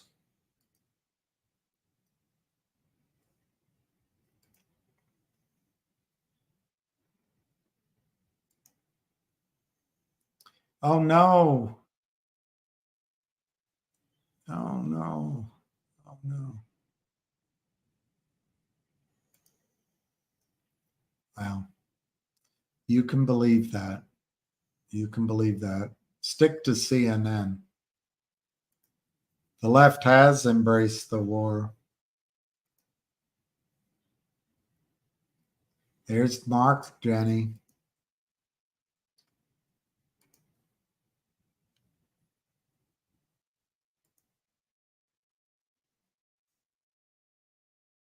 I don't know what CMG means.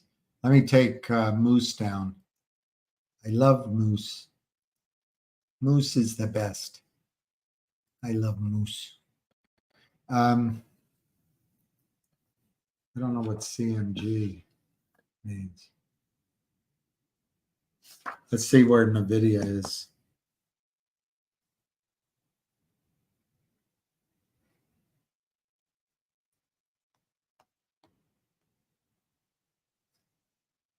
$123, still up. Still up. I don't know what the highs were for the year. Oh, 140. It's still up from before the split. Well, before the split was announced.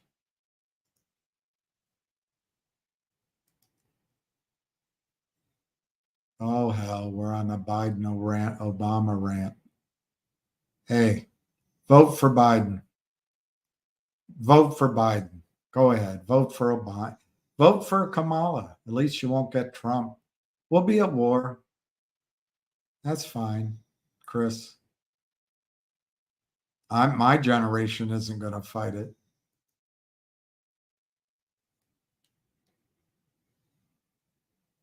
Company with 700,000 market cap, 95% free float, can issue a shelf offer without shareholder vote. Well, actually,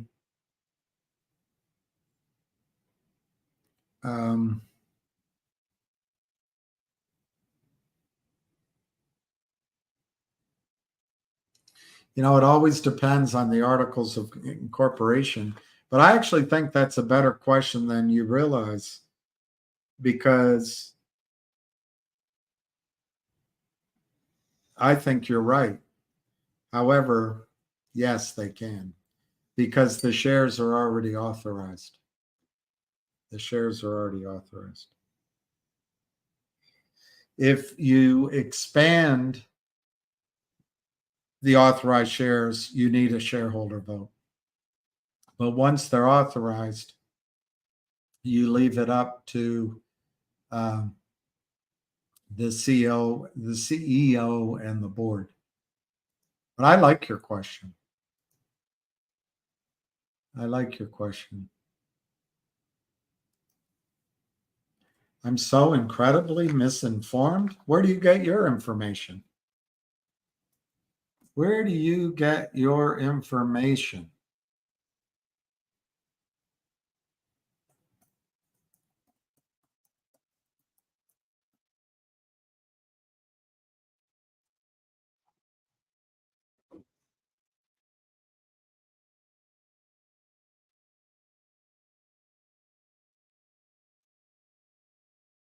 Here's NBC News.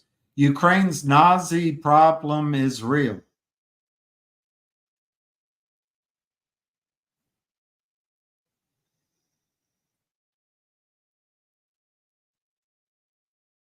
Britannica.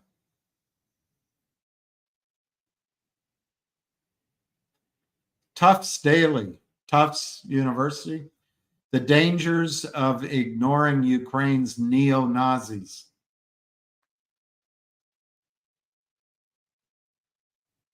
New York Times, how Russian media spreads false claims about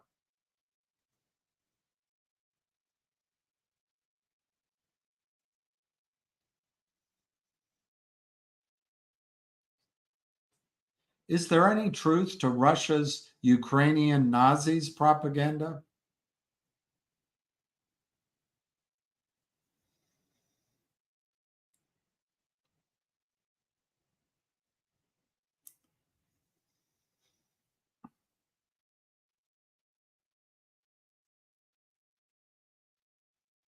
The CIA.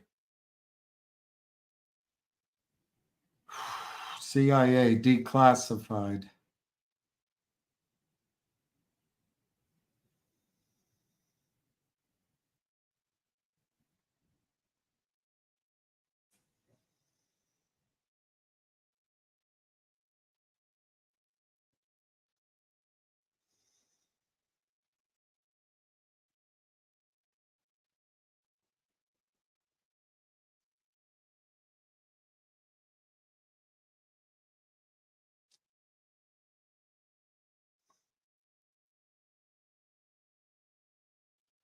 This is from the CIA.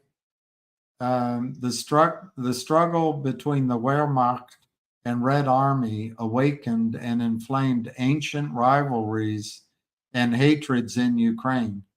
Many Ukrainians despised Poles and Jews, as well as Soviet communists.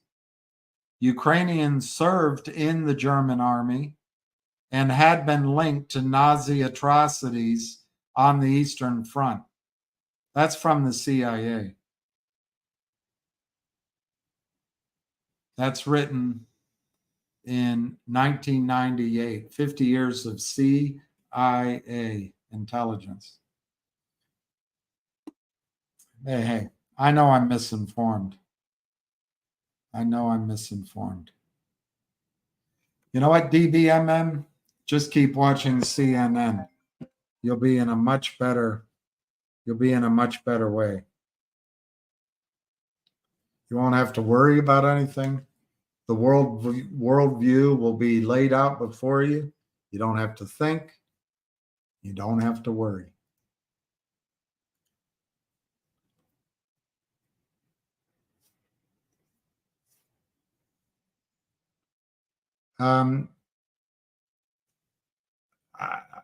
Last I looked, the Crimea is controlled by the Russians. So,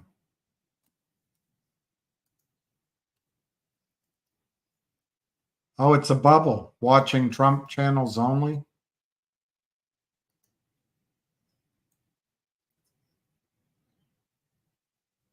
You know, the Crimea was taken first. I read it yesterday to you. First by Catherine the Great, and it was Ottoman territory. But hey, you know what? I'm going to agree with you. You're 100% right, and the United States needs to go in there and support Ukraine. Let's put our weapons to work. Let's put our boots on the ground, and let's go right that wrong. And let's start a war with Russia. Let's do it.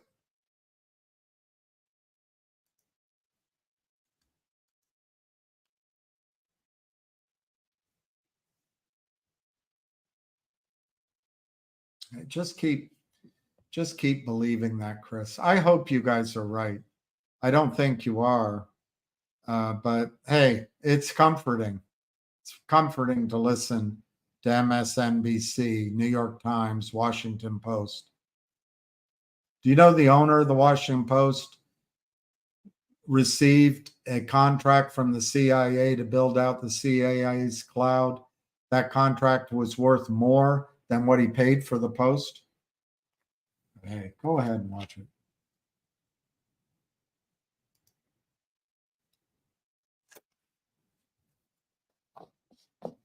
Who put Putin into power?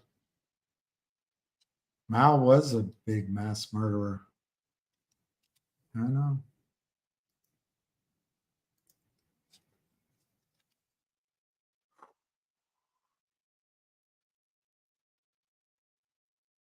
He is your boy.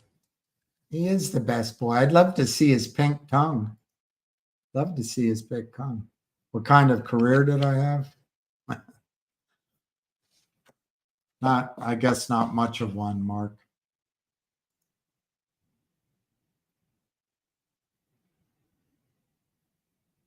Oh, SMME.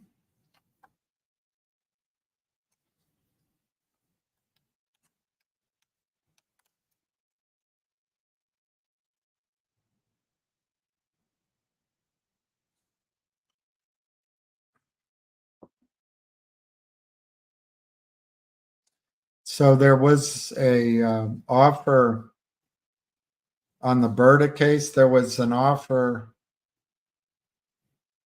of settlement submitted in anticipation of the, I guess, the lawsuit. I don't know what to call it. Proceedings, it says here, in the matter of metamaterials. There was an offer of settlement, which the commission has determined to accept. And this is what lawyers, they come in, they get it on their CV, and then they go get a job at Gibson Dunn. Solely for the purpose of these proceedings and any other proceedings, without admitting or denying the findings herein, respondents consent to the entry of this order instituting cease and desist proceedings pursuant to Sections 8A of the Securities Act. So they summarized, and I guess the respondents accept this information. June 21, respondent raised $137.5 million in an at-the-market offering. Leading up to the offering and in connection with a merger, respondent engaged in a scheme to inflate the price of its stock and defraud investors through numerous material misstatements and omissions about the potential value of the stock dividend. 2, respondent artificially inflated the value. 3, the respondents made false statements. 4, lacks internal controls. 5, Metamaterials, Nevada. John Berta, age 59, lives in St. Louis, Missouri. George Palikaras, age 42, lives in Halifax. Background, Torchlight's plan to use a preferred dividend to cause a short squeeze.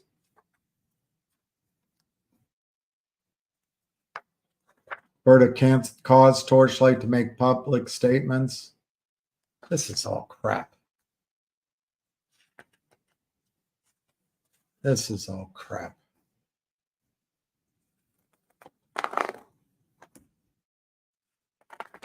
But they win.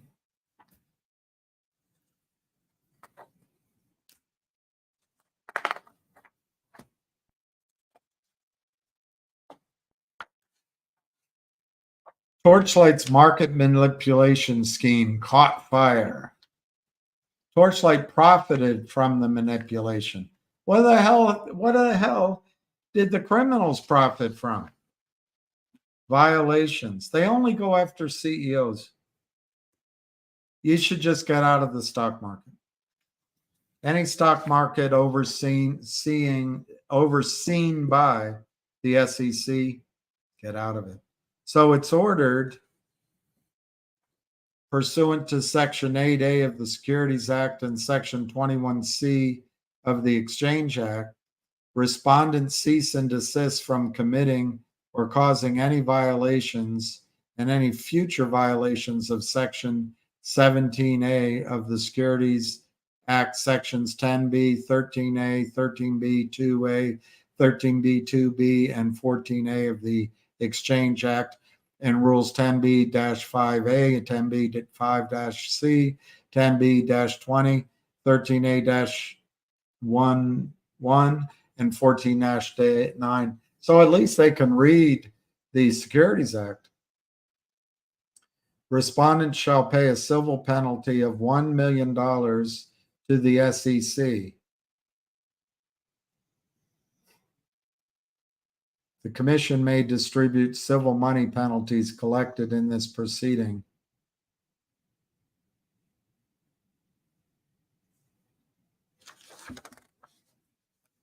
$250,000 within 30 days, $250,000 within 120 days, $250,000 within 210 days, and the remaining balance within 300 days. Payments shall be applied first to post-order interest. If respondent fails to make any payment by the date agreed,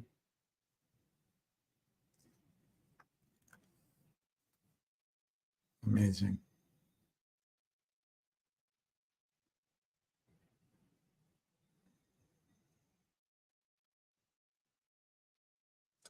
I don't know who the respondent is. Respondent acknowledges Commission is not imposing a civil penalty in excess of $1 million.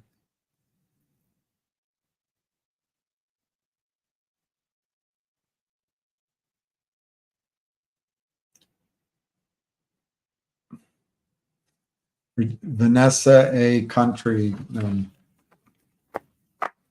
So the respondent, who is the respondent? Metamaterials Inc. It's from Metamaterials. So it's the board. It's the board of Metamaterials.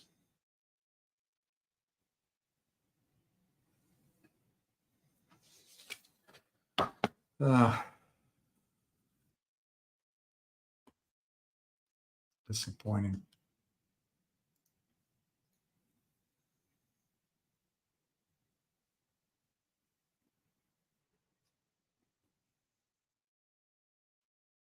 That is not an insult to all Americans, but I don't care if it's insulting.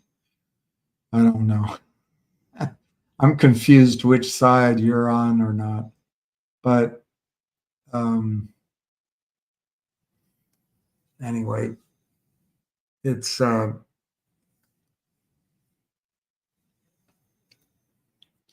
I get my information not from Trump media. I don't listen to Fox Noise. In the case of the Ukraine, I listen quite a bit to Colonel McGregor, to Scott Ritter, to Doug Napolitano, to Colonel Wilkerson, to Colonel Karen, I forget her last name, to John Mershnier. I mean, I don't think I'm ill-informed on the subject, but I'm sure I don't know everything. But to say that, as this cold-hearted individual did, that going to the beach in Crimea, it belongs to the Ukraine, and you had it coming. I mean, it's just terrible. Okay, Peter. I don't know. A lot of it I get worked up because I talk politics. I don't know anything about golf or football. But also I'm scared. I'm shocked that people aren't scared. I'm just shocked. I'm actually frightened about what could happen. Now, I got to tell you, as far as I know, my dad's dead, but I don't think he'd agree with anything I've said. He'd get upset with me. So, and I completely respect and admire my father's knowledge, brains, and one of my best friends who has the reason to know wouldn't agree with anything I said, I don't think. Of course, he's very diplomatic as a diplomat, as the country's highest diplomat. I always say for 3 months. He always says no, it was for 5 weeks. But he doesn't agree with me as far as I can tell. So I don't claim that my point of view is correct, but I just can't understand the complacency.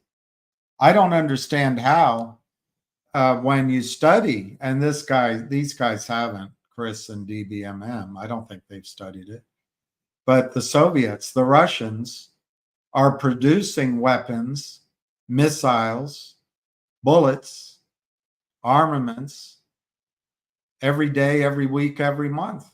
We can't do it. We can't replace. We don't have any factories anymore. We have a few, but we rely on production out of places like Turkey and other parts of the world, and we just can't keep up. And so what does that mean?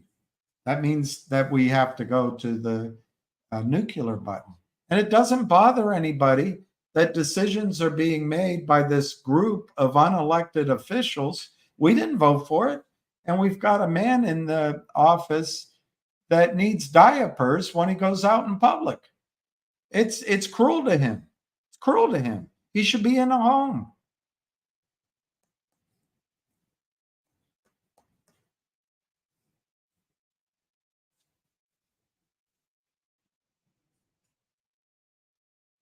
Of course, my computer is freezing.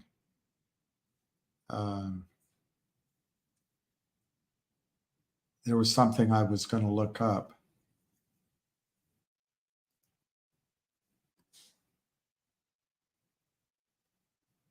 The North Atlantic. Well, these guys aren't going to agree. They're going to say I'm misinformed. But from the fall of the wall, and particularly when the reunification of Germany happened, we made assurances not to move NATO over. We even offered, or Putin offered, to have Russia join NATO. I don't understand why we're at war with Russia. I don't understand it. I don't understand it.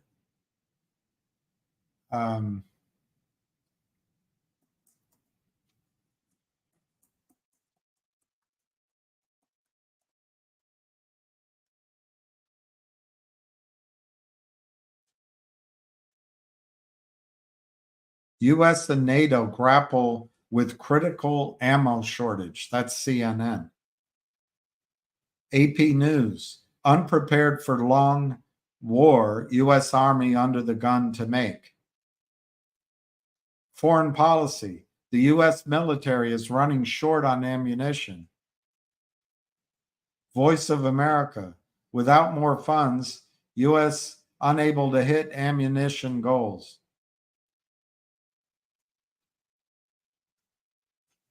NPR, U.S. arms races threatened by slow ammunition. Federal News Network, how long can U.S. weapons and ammunition stockpile last? Real Clear Defense, global conflicts expose dire U.S. munitions shortage. Bloomberg, U.S. turns to Turkey for explosives as war in Ukraine saps. I'm just reading the headlines.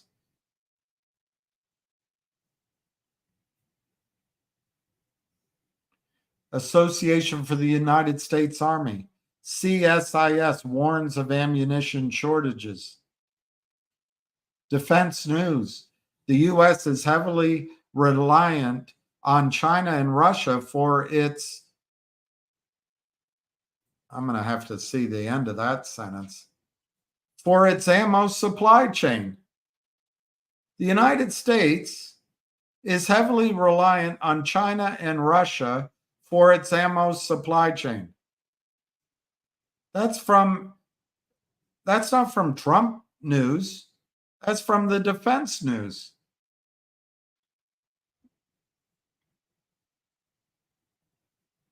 CNN, Ukraine is burning through ammunition faster than the US.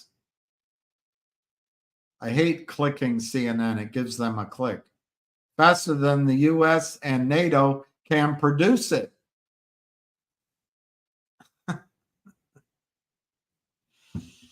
Shouldn't we be using our productive capacity to build our schools, build our hospitals, replace our bridges?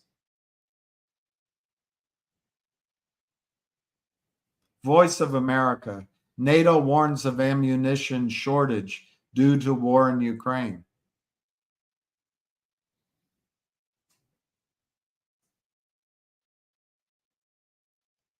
Business Insider, going to war? Good news. The United States is 13 years behind in ammunition production, the New York Times reports.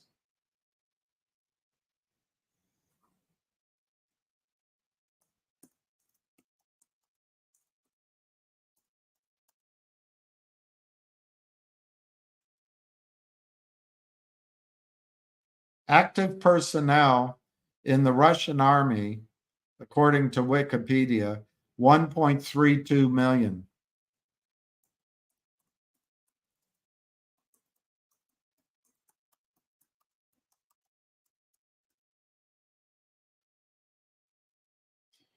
Active personnel in the United States Army, 461,000.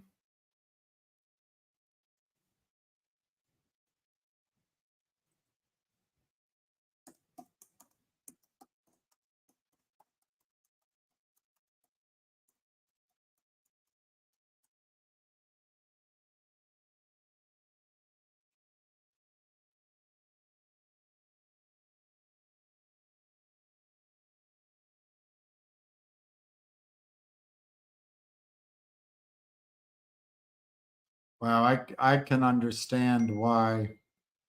I can understand why those guys, if they only read the mainstream media, it doesn't talk about Ukrainian casualties. But here's one. Here's a headline from the New York Times, August 18, 2023. New York Times. Ukraine war casualties near 500,000, U.S. officials say.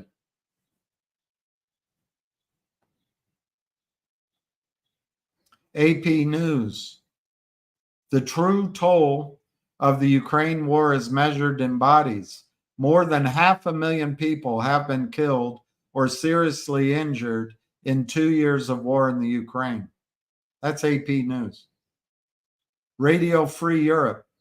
At least, well, 50,000 Russian military deaths. That's the Washington Post too. 50,000 Russian military, if you want to believe the Washington Post. France estimates 150,000 Russian soldiers have been killed. You want to believe that? You can believe it.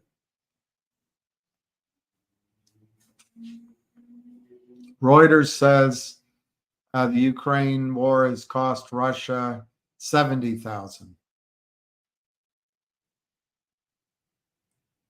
Euronews says Russia likely suffered at least 35,000. No, that's not what it says.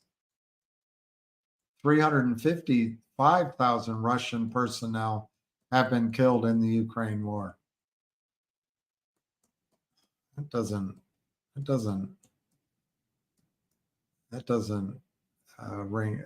That seems completely wrong. But if you don't question what you read,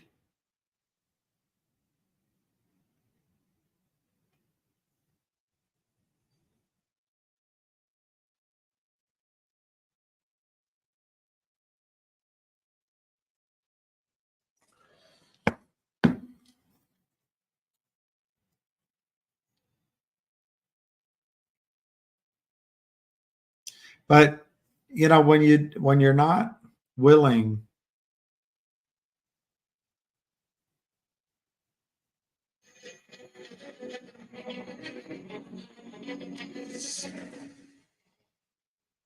Battery 40%. Connected to Bill's iPhone. That's the problem. The left has their facts, we have our facts, I guess. There's no real fact.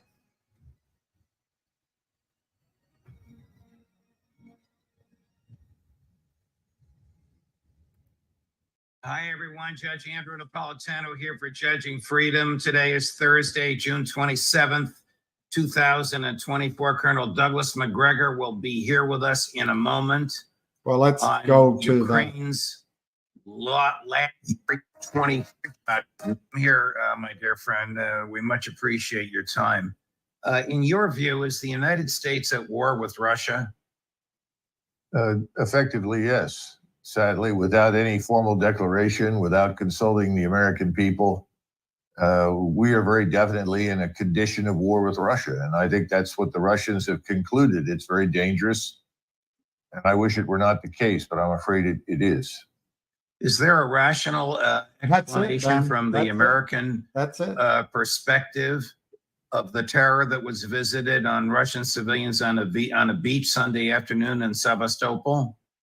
Well, one analysis suggests that the reason for the deposit of cluster munitions from the MLRS weapon system that fell near the beach or into the water and unfortunately killed people and injured several people, including children, is because the Russian missile defense systems worked. They were able to destroy all of the missiles except one, and they actually diverted the last missile from its course, damaged it so that the cluster munitions fell to the earth much further away from the original target. Now, the key thing to keep in mind is that those cluster munitions did not explode. They simply struck people and caused their death. But because they had interrupted the flight of the missile and the warhead, the cluster munitions were apparently not armed. So at least they did not explode, which would have been a much worse outcome. Isn't that 6 of one, half a dozen of the other? Because clusters explode at some later date when they're discovered by a 6-year-old who thinks they're a rock or a baseball.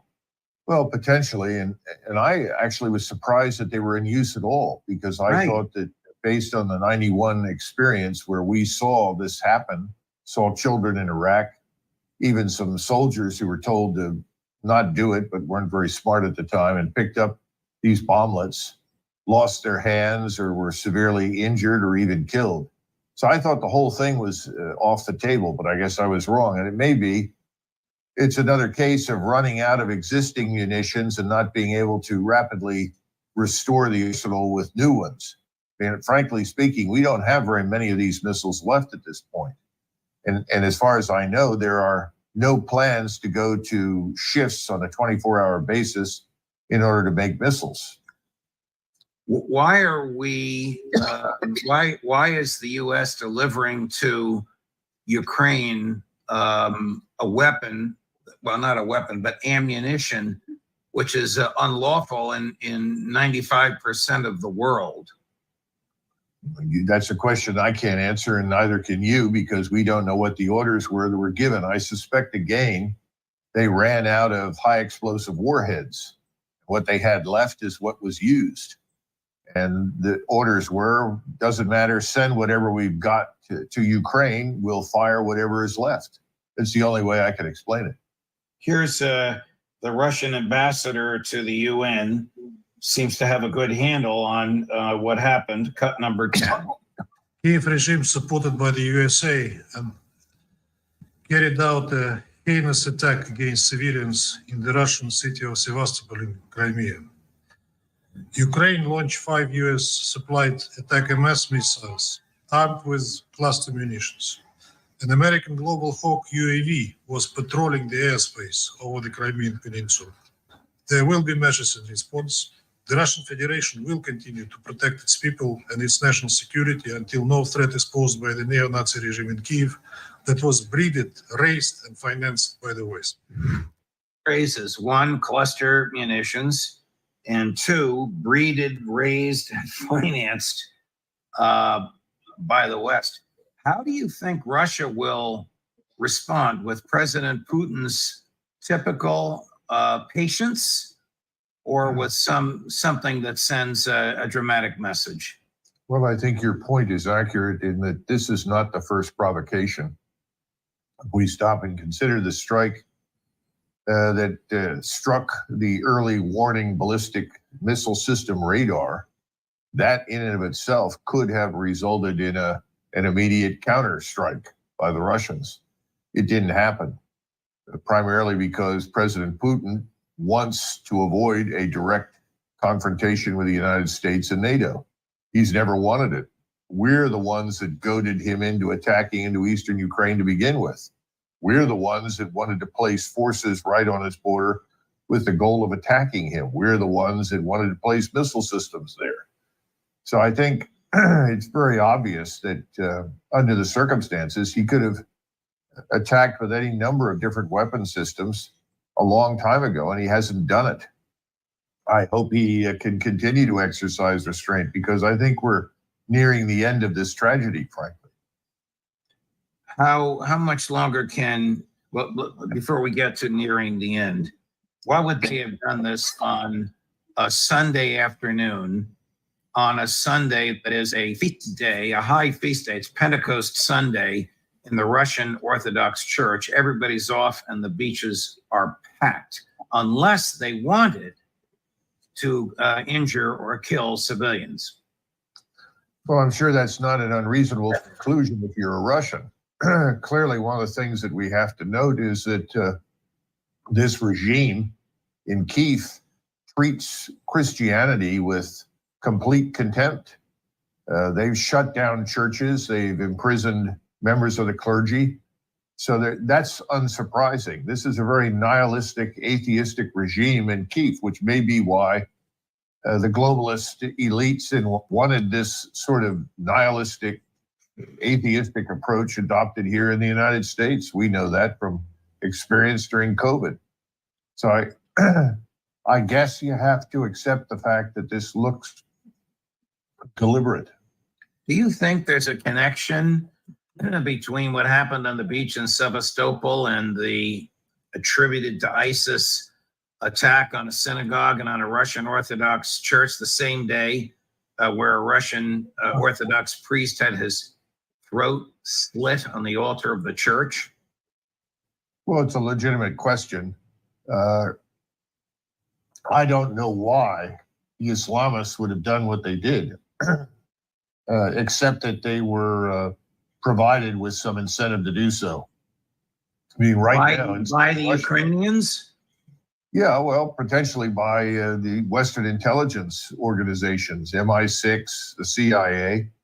I mean, obviously, they have the capacity to do that sort of thing. And we've done it before in places like Syria, where we aligned ourselves with the Sunni Islamists to do enormous damage to Assad and his regime.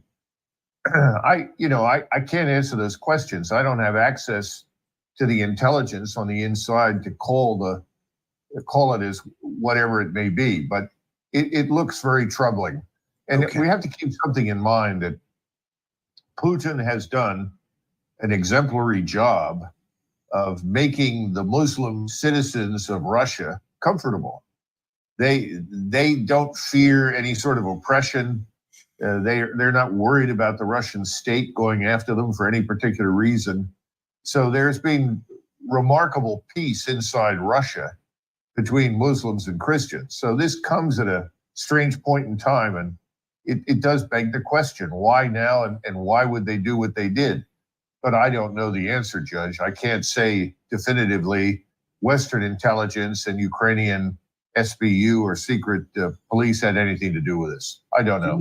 How much longer do you think Ukraine can last? We know that the Biden administration wants them to last at least until November 6th.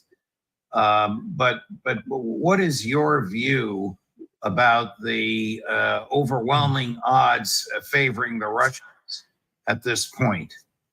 Well, if we look at the map, as recently as this morning, we see evidence for the concentration of roughly 300,000 Russian troops in the northeastern corner of Ukraine.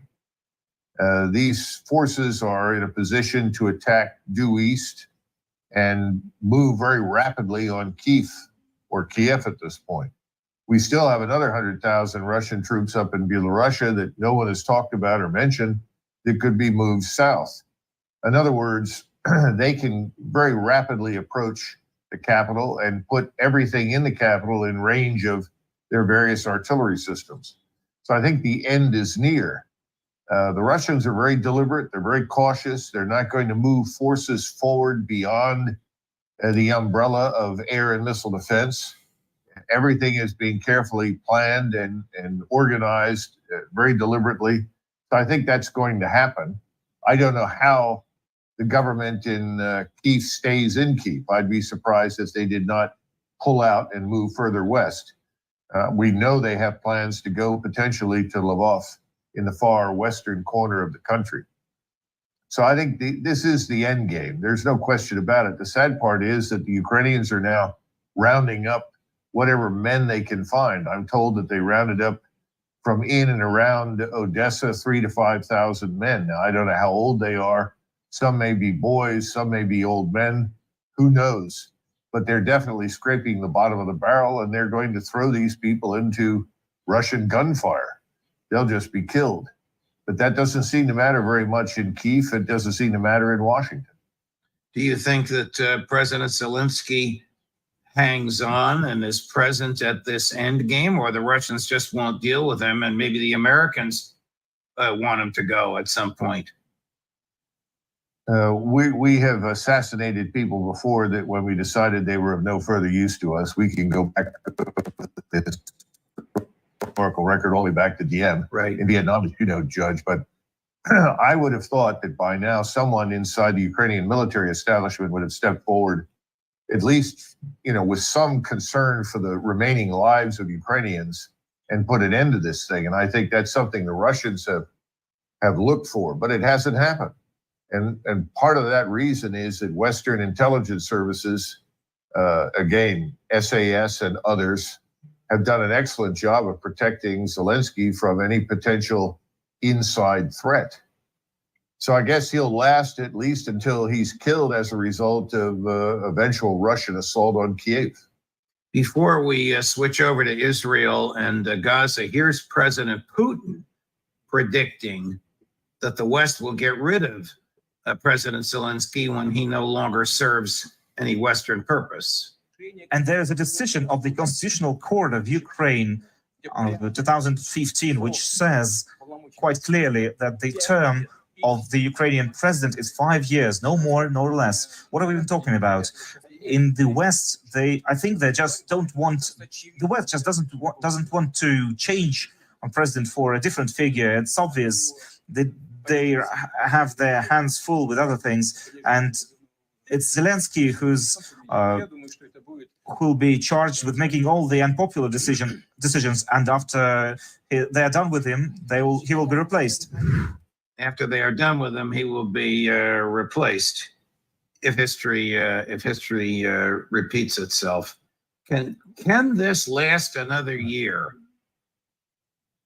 It seems hard to believe that it could last beyond September, but I don't know. Again, if there's no one willing to step forward and say, enough's enough, let's come to some sort of arrangement, and right now no one in Washington wants to do that, certainly not before the election, because that would compel them to admit failure and defeat. Right. No one in London or Paris seems willing to do that. Now, there is a possibility that you could see a change in government in Germany and France. If that change occurs in the fall or sometime before November, then potentially, yes, you could see this thing end. I think there would be a willingness to negotiate on the part of the Russians with a collection of European states that have said enough's enough, this needs to end. But I don't know, Judge. There's not much left of Ukrainian military power, let's be frank. Right. We're seeing Western, what's the right word, contractors and potentially Western soldiers in civilian clothes or the uniform of the Ukrainian army operate these more complex systems. The Russians know that. They're going to try to destroy them. They shot down that global hawk that was responsible, at least in their minds, with coordinating this latest strike. So I think the Russians are now going to look for every opportunity to disrupt the command, control, intelligence, surveillance, reconnaissance capabilities that we bring to bear. That could lead to a confrontation. I hope they'll be careful, because that could trigger the very thing that I think no one in their right mind wants, which is a direct confrontation between Russia and the United States. But we know that contractors are going to get killed if those guys are wearing fatigues but not government issued, and their boots on the ground, and they have weapons in their hands or at the other end of their computers. They're fair game. Oh, absolutely. That's not what I'm talking about. I'm talking about potential attacks on our satellites in space, as well as attacks on aircraft, manned or unmanned, that are part of this intelligence, surveillance, reconnaissance complex, because that's really at heart of what keeps the Ukrainians even in the game. Right. There's not much left on the ground as far as an army is concerned. That's in ruins.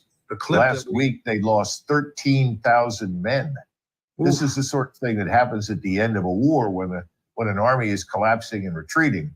That's when most of the damage occurs. You lose more people during a retreat than you do in a stand-up battle. So this is effectively over on the ground. I'm sure the Russians will advance when they feel comfortable doing so. The real question is, how much damage do they do to what I just described, to our intelligence, surveillance, reconnaissance complex? I hope that people are more thoughtful than they've been thus far and will keep at least our manned aircraft out of range. But as the Russians advance towards the west, towards that river, they'll be able to take more and more things under fire and destroy them. That's the concern that I have. Switching gears to Israel, here's Prime Minister Netanyahu's late.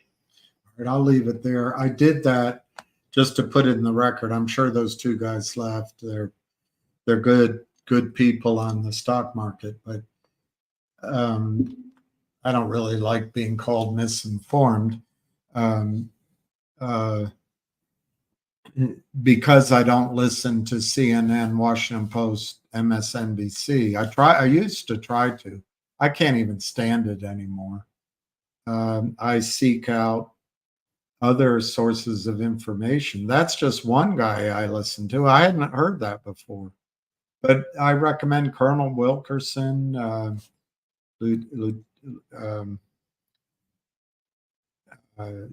General Karen.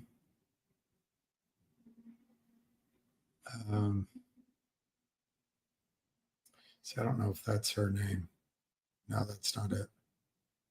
Anyway, there's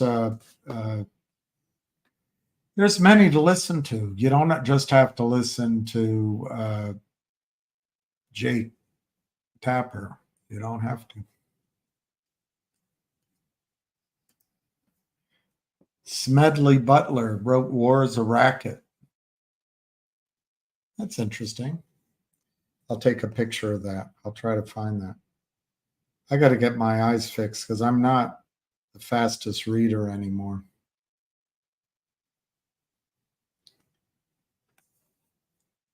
Hey, Mark.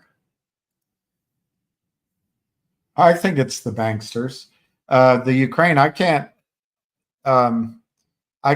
find it as I Google it, but apparently BlackRock owns the Ukrainian farmlands. Zelensky sold it to him. Sold it to BlackRock.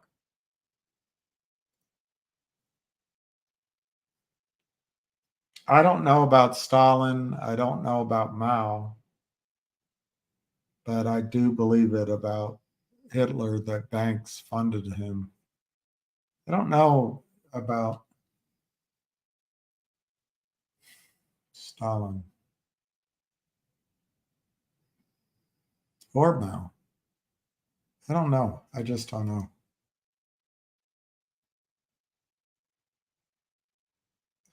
"5 minutes in pizza sessions" did. Pizza sessions said nothing to Artie Rubens. Oh, I thought that was your nickname, Pizza Sessions. That's pretty good, Pete Sessions. I agree, Pete, and that's why I was under. I'm going to give up. I think I'm going to give. I don't know if I should give up this channel, but I'd like to change it. I wish I had a better computer. I wish I had a producer. So wishes are wishes. But if I can get that, I can do a better job of making succinct points. And back, I have to enter into evidence where I get my ideas from, I guess. Otherwise, people call me poorly informed. I think anyone relying on the Western media, which is controlled by BlackRock, is intentionally keeping themselves uninformed. But hey, I hope it works out because I don't want to go to nuclear war. I don't want all of a sudden to deal with the aftermath of 30 nuclear bombs launched on the East Coast. Russia's made it clear they will go to war. And I think the exact statement was, it'll be the end of the world, but they said about us, you'll be in hell and we'll be martyrs in heaven. And isn't that funny? Russia talks about God. I don't know that we do anymore.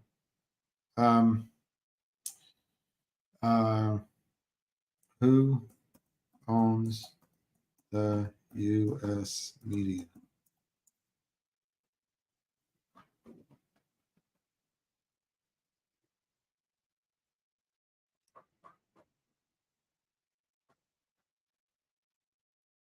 I'm trying to find a recent article. course, they don't have one. These 6 companies own almost all the media.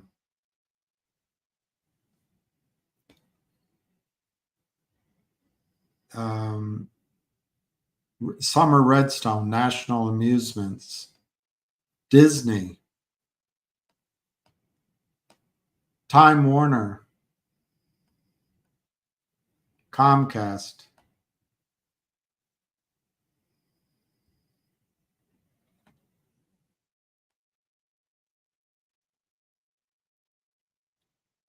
Sony.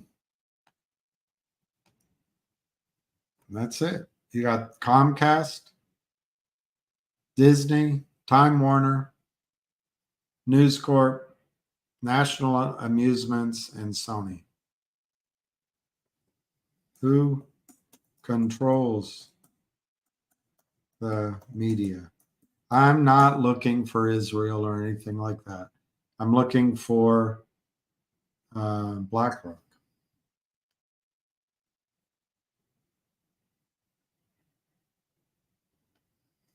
%90 of the media in the United States is controlled by 6 corporations: AT&T, CBS, Comcast, Disney, News Corp, and Viacom. All right, I'll just put in directly how much of the U.S. media is owned by BlackRock.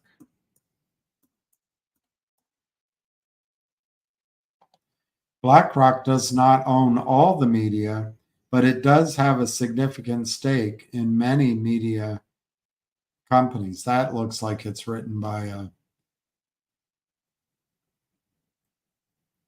How a Company Called BlackRock Shapes Your News, Your Life, Our Future by Jeanette Cooperman.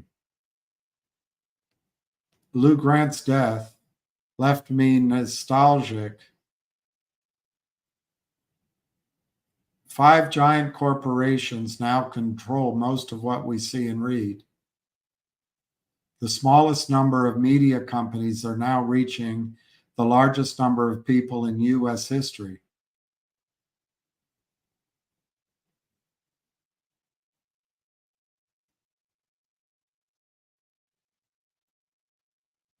Who controls the corporations who control our news? A helpful index was just compiled by Harvard Research.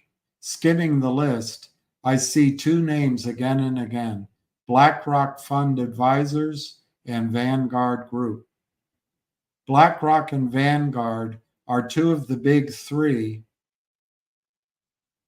passive fund asset management firms.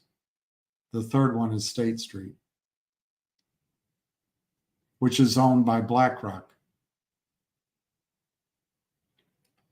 Together, BlackRock and Vanguard own 18% of Fox, 16% of CBS, therefore also 60 Minutes, 13% of Comcast, who owns NBC, MSNBC, CNBC, and the Sky Media Group, 12% of CNN, 12% of Disney, which owns ABC and 538, 10 and 14% of Gannett, which owns more than 250 daily Gannett newspapers, plus USA Today, 10% of Sinclair Local News, which controls 72% of U.S. households' TV,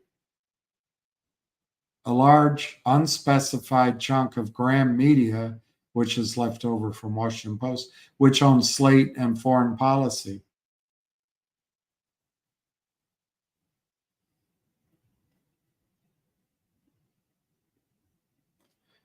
BlackRock, it turns out, is the world's largest money manager with $9.5 trillion currently under management. It makes BlackRock considerably larger than the world's largest bank, the Industrial and Commercial Bank of China. How did it happen?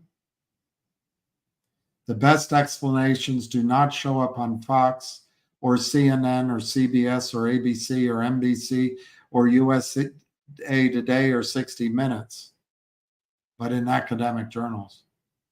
Since 2008 shakeup, more and more, I've told you, this is what's happening on Wall Street. More and more investors focus on passive funds rather than stocks. And that's true of your wealth advisors. They should all be insurance agents. This is an unprecedented shift, one that might even threaten capitalism.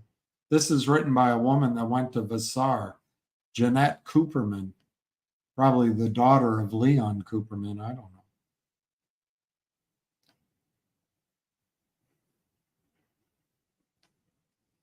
Some 11 trillion is now invested in index funds, up from 2 trillion a decade ago, Annie Lowry reports in The Atlantic. And what happens with that 11 trillion, they just set it on reinvest. That's why stocks keep going so high. One of the reasons. This has moved the country toward a peculiar kind of financial oligarchy. Decreasing competition because mega asset managers control large stakes in multiple competitors in the same industry, like media. An investigative reporter I used to work with used to mutter oligarchy. The word is now appropriate.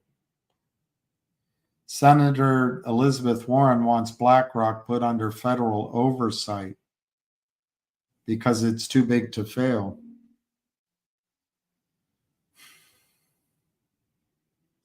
If a $9 trillion investment company failed, would that have a significant impact on our economy? Senator Warren asked Janet Yellen. Yellen danced around a bit, useless. It's not obvious to me that designation is the correct tool.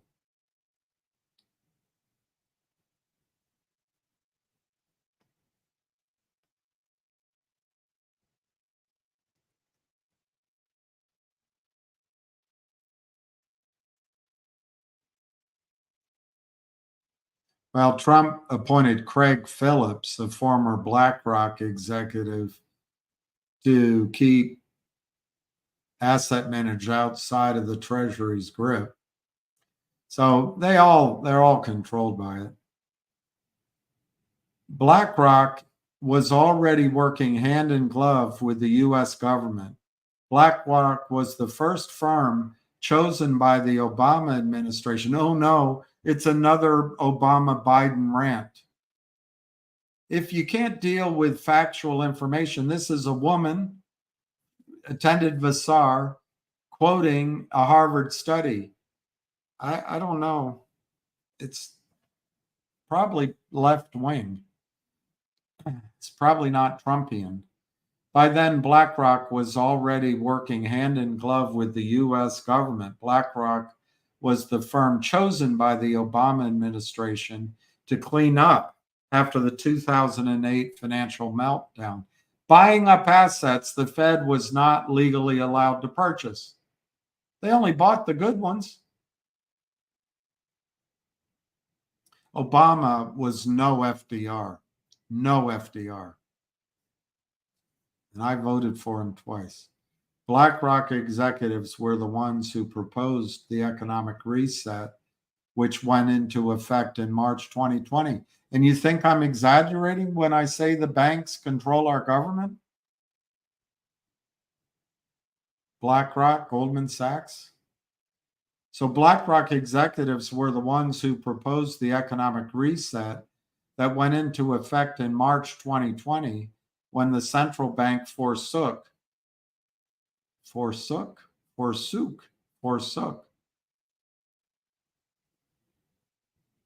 I guess, when the central bank forsook its historic independence and agreed to join monetary policy with fiscal policy.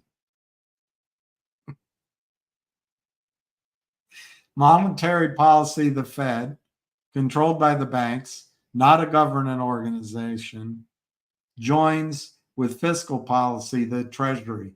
Janet Yellen joins with Jerome Powell. Fantastic.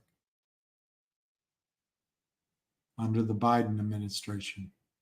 BlackRock had proposed this in 2019, but the pandemic provided the perfect opportunity, an emergency for which an independent expert could be appointed by the central bank to avoid fiscal crisis. BlackRock was appointed to be the independent expert. Did you vote for that? It also won no bid contract to manage a $454 billion slush fund. They leveraged it for more than $4 trillion in Federal Reserve credit. $4 trillion they leveraged. $4 trillion.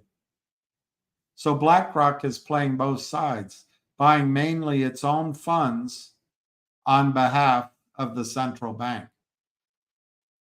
BlackRock CEO Larry Fink angled for the position of Treasury Secretary when it looked like Hillary Clinton might be president.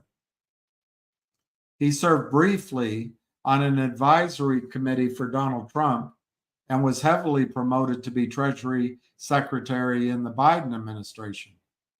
Fink's former chief of staff at BlackRock, Adewale Wally Ademo, is now Deputy Secretary of the U.S. Treasury. Former BlackRock executive Brian Deese is Biden's top economic advisor. Former BlackRock executive Michael Pyle serves as chief economic advisor to Vice President Kamala Harris.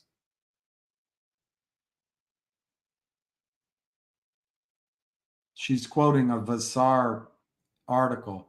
The Vassar article says it flat out. Interlocking directorates, revolving doors of personnel and financial stakes and holdings connect the corporate media to the state. Can you say fascism? Interlocking directorates, revolving doors of personnel and financial stakes and holdings connect the corporate media to the state, the Pentagon, defense and arms manufacturers, and the oil industries.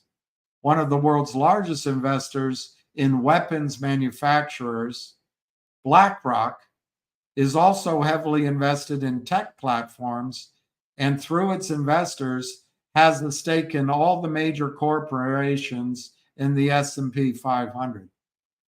Big investors do more than vote their shares, concludes the survey published in the Journal of Finance, another Trumpian source of information. They also talk directly to management, to the board, and to board members. Big investors, 63% of big investors talk to the management of companies. 45% talk to board members. With $9.5 trillion in assets hanging in the balance, this was written 2 years ago, BlackRock feels a responsibility to monitor and provide feedback to companies. It promises transparency, but also notes the power of quiet, one-on-one conversations. Hey, pal, here's a little envelope.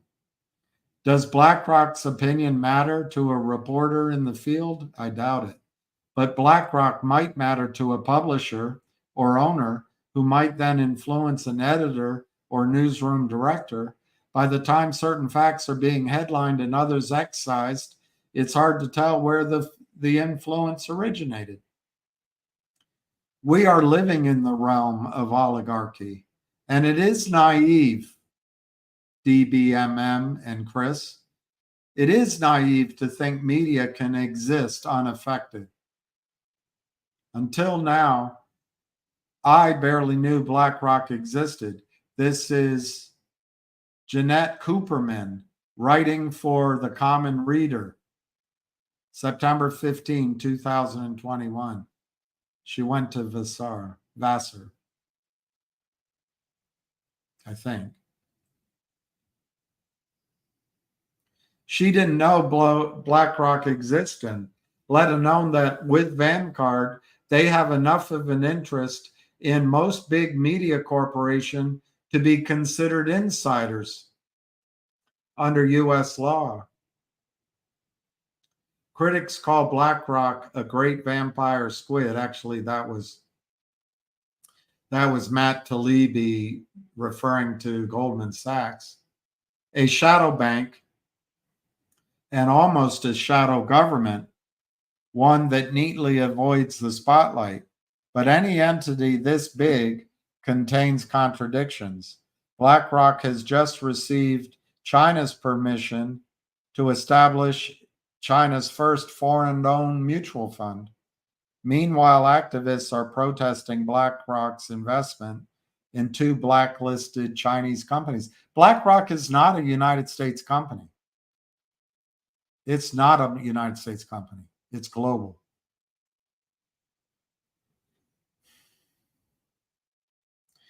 Both of the Chinese companies barred from trade in the United States because of their involvement in surveillance and the participation in repressing the Uyghurs.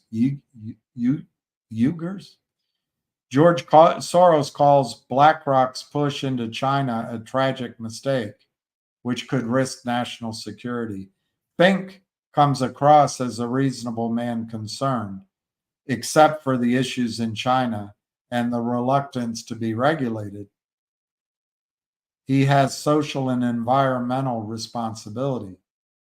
That is BlackRock's rhetoric, at least. When will we not hear much beyond the rhetoric? Because who's going to tell us? Jeanette Cooperman holds a degree in philosophy and a doctorate in American studies. I'm proud of her. She doesn't write Dr. Cooperman. She has won national awards for her investigative journalism, and her essays have twice been cited as notable. Maybe I'll write her about our short selling.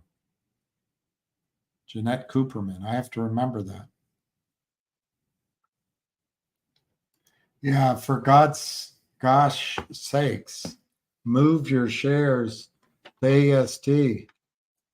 Look, if they can go after the CEO and after Meta, they file this, they shake down Meta for $1 million. They don't go after the criminals. You really think the SEC is going to help you get a settlement?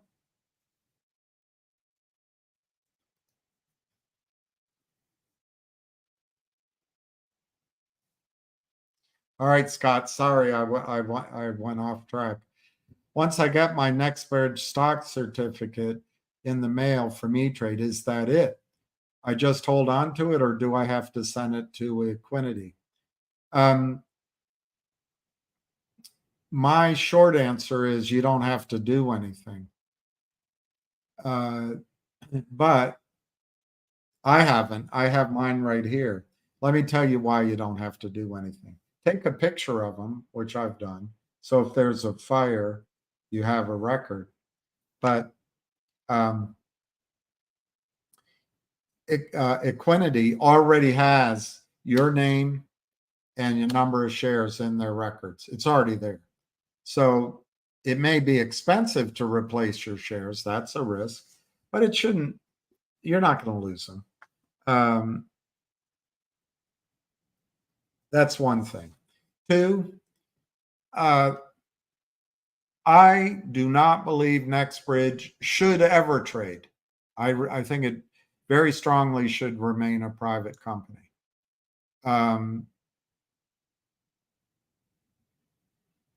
Should it ever trade, you should move your shares. But I don't believe it'll ever trade. I think the more likely thing for NextBridge is to exist as a private company, distribute cash flows or dividends or other things, maybe buy back shares in a tender offer. Maybe get into a joint venture agreement or be bought out. And you won't need to have sent your shares to the transfer agent for that. Now, what's the risk of keeping your shares? There's two primarily. You lose them. The other one is, but they have a record. The other one is, should for some reason NextBridge start trading, which I really hope it never does, ever. You would want to be back in the system. If this were a normal situation, I would worry about that, but I think there'll be parameters where you can get your shares put into electronic form pretty easily and pretty inexpensively initially. But if you wait too long after it trades, let's say it starts trading for 3 or 4 years, and you do it later on, then you're in a world of trouble. It could cost you $2,000 or $3,000 to get your shares back into the electronic system. It could cost you 2 months. So should NextBridge ever trade, I wouldn't advise keeping the shares here. I hope it never trades, never. One reason I like keeping the physical shares, it reminds me that I have physical shares and I think they are real. I don't quite trust putting them back into the electronic system. And Scott, I think that's going to happen to an entire generation of shareholders. I think an entire generation is going to stop trusting Wall Street and they're going to want physical certificates. But anyway, to abbreviate my long answer, you don't need to do anything, but if you did move them over there, it's perfectly fine. You're already recorded at Equinity. So it'll cost you registered mail. Don't sign the back. Download a stock power, maybe even send the stock power separately. Or you can probably get away with sending it in the same FedEx if you want to. But by signing the back, it's transferable. So I wouldn't sign the back of the certificate. Also, if you screw it up on the back of the certificate, it could run into cost to replace it. So don't sign the back of the certificates. Sign a stock power. I would send the certificate by FedEx or by registered mail, but I would ask your E-Trade if you can just sign the stock power and send it by email. I bet you can.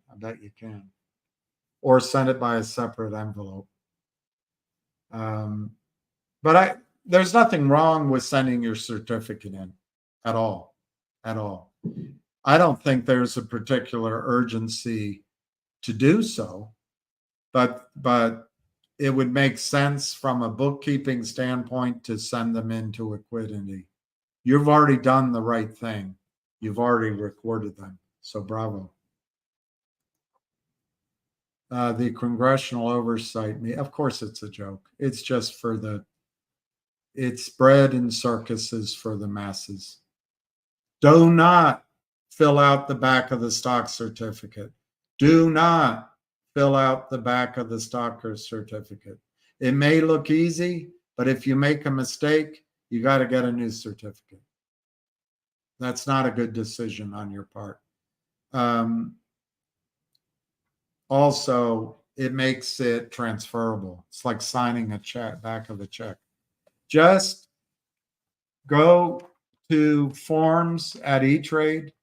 I forget where it is. You have to sign in on your computer on the website, not on an app. Go to the forms, print out a stock power, fill out the stock power. It's the same thing. The stock power looks just like that. Fill out the stock power. And it says signature guaranteed, you might have to get a signature medallion or a notary. So you perhaps should call the broker first. But no, don't sign it. Call the transfer agent. Ask what the transfer agent wants. Actually, don't call the broker. You can get the form from the broker. Call the transfer agent and ask them. But please don't sign the back. Don't fill out the back of the certificate. I mean, that would be like if you received a check for $100,000 from your bank in your name, you signed the back of it and mailed it,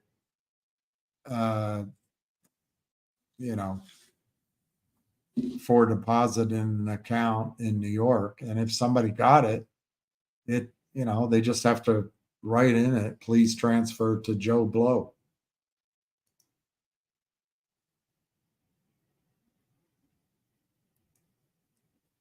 Well, thanks, Peter. The video shows a different point of view of it from an American who really knows what he's talking about. Yeah, Colonel McGregor does, and he served there. That's just one guy I listen to. I've tried to listen to the White House spokeswoman and to Blinken. I don't find they're truthful, but if they're good enough for DBMM and Chris, that's fine. We all get to choose, I guess, our own truth, whatever that means.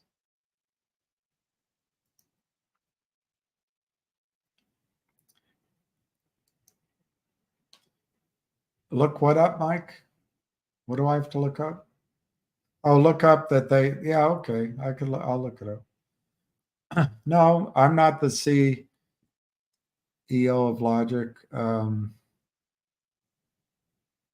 I was asked to be CEO of another company we're involved in right now, but I don't know if they've changed that strategy or not. Would I be CEO of Logic? Sure, if they asked me. I don't know if that's the way that's headed. Brent Sun is still the CEO of Logic. And I would guess that after they get the several... Ryan, let me just...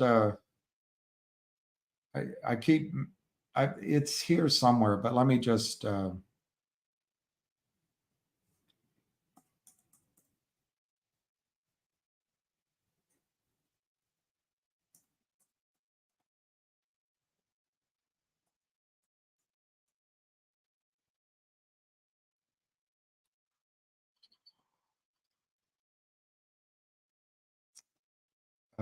May, June, annual, quarterly. All right, let me go to their news.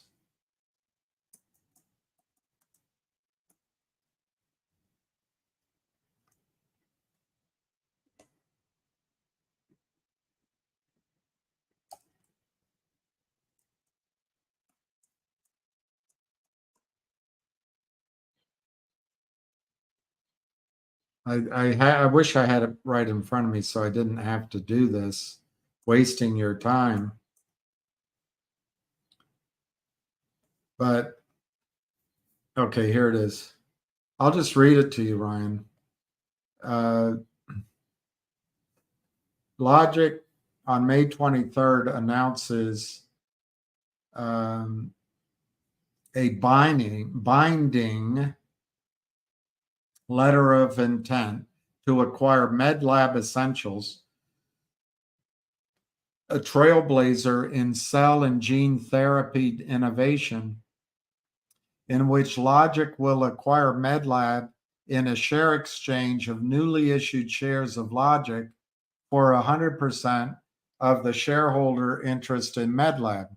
MedLab will become wholly owned subsidiary of the company and is expected to place executives in senior management positions. So that's one place to get the CEO. I have a feeling that won't be the place for the CEO. This acquisition, valued at $100 million, marks a significant milestone for Logic as it diversifies into the burgeoning biotech sector. The preliminary target valuation of MedLab is set at 100 million, with Logic shareholders poised to retain 15% post-transaction.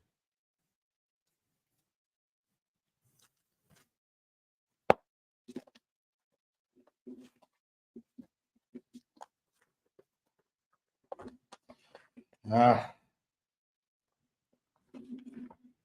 right, I guess I missed my I don't have my whiteboard.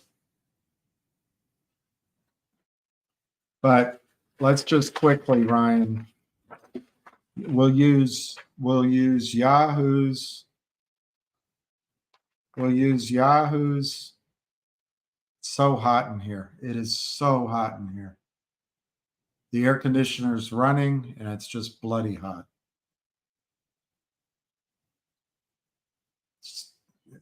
I hate it. Hate it.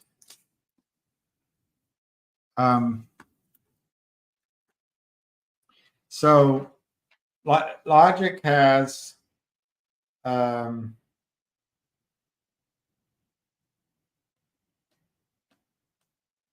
according to Yahoo, Logic has 232,950,000 shares outstanding. 232,950. All right. Now this news on Logic.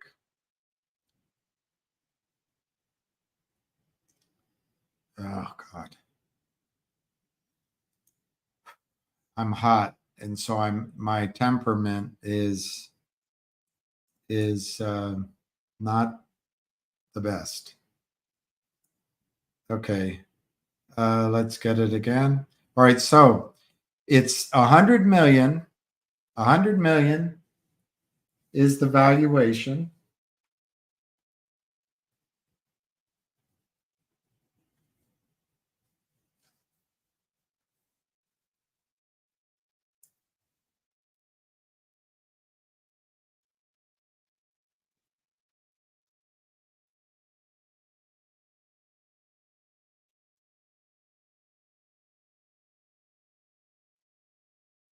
So you have 232,950,000 shares, according to Yahoo, equals 15% of X. So you solve for X. So you divide 232,950,000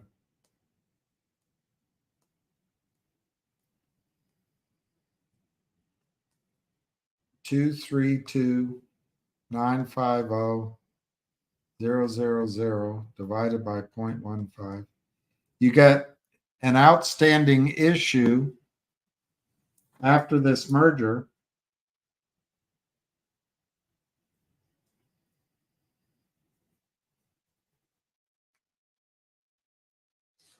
of 1.5 billion shares, that with the majority of that going to MedLab. So now you solve it for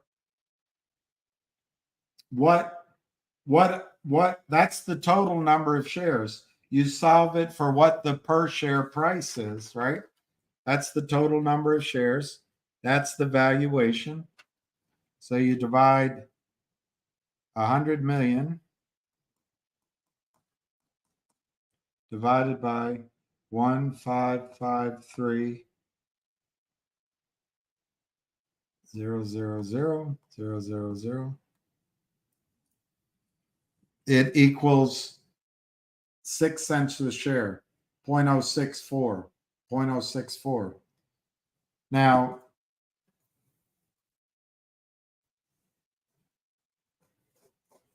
it equals 0.064 per share. Now, the company is letting the shorts off the hook because we already voted for it, a 1-for-50 reverse split. So, in fact, the stock will be trading conceptually at $3.21. But let's keep reading here, Ryan. Let's keep reading here.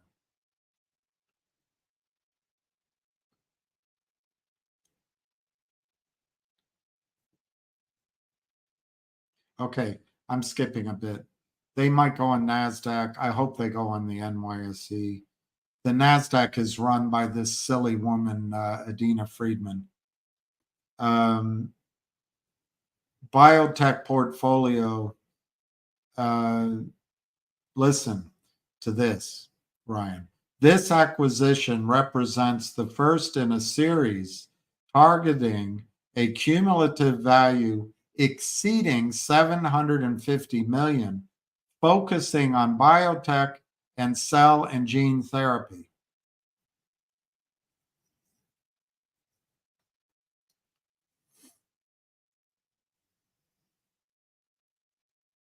Okay, upon closing of the transaction, Mr. Sun will be stepping down.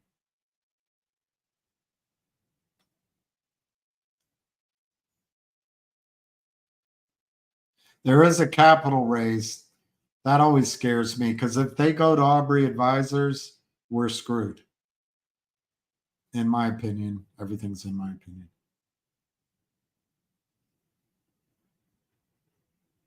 Okay, it's exciting company, cell-based therapy, etc. There's one other sentence I want to read to you, but I got to find it. It might be. Here it is. Here it is. This transaction is slated for completion by July 31. This acquisition is the first of 3 biotech-focused companies, with subsequent acquisitions already in the letter of intent phase. So, Ryan, using this same sort of calculus, I'm not going to do it for you because it takes so long. But using 750 million here, and it's more shares. Anyway, it works out to 46 cents a share, to my memory, 45 or 46 cents a share. The stock's closed at 0.0324. So it's up 4%. Anyway, Ryan, I think Logic has a trade in it. It might be worth a lot more than that. I think these biotechs, which provide these endless streams of money, and they can make people rich. But let's wait for the news to hear about it. The risk is they don't look at the arithmetic to issue shares. They look at what the criminals did to the stock price. Look what they've done to my song, Ma. The criminals destroy the price. Then the CEOs have to live with it, and the SEC goes after the CEOs. Guys, if you're still relying on the SEC or Congress, you might as well watch the news from CNN. But anyway, I'm very excited about Logic as a trade, and I'd say by the end of July, this one will close, but you might hear about these other 2 almost certainly by then. And if it adds up to 750, you're talking 45 cents. You're paying 3 cents. The first one gets it to 6. Will it trade there? I have no idea, because the criminals under Gary Gensler, the SEC protects the criminals. Ann Wagner protects the criminals. Adina Friedman protects the criminals. Robert Cook protects the criminals. Cromwell protects the criminals. The criminals are protected. It's just a fact. Move your shares. Don't give up. The only voice we have. I don't know, Pete.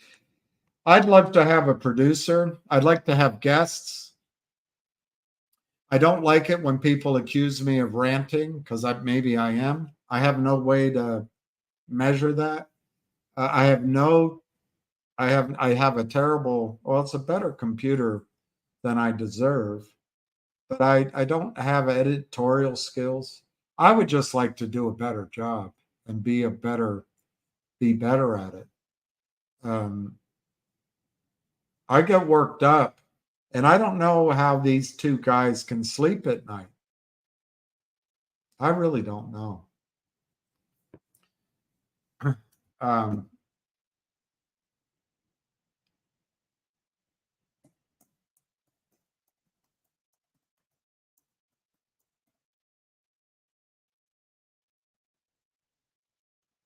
According to the Bulletin of Atomic Scientists, they don't vote for Trump.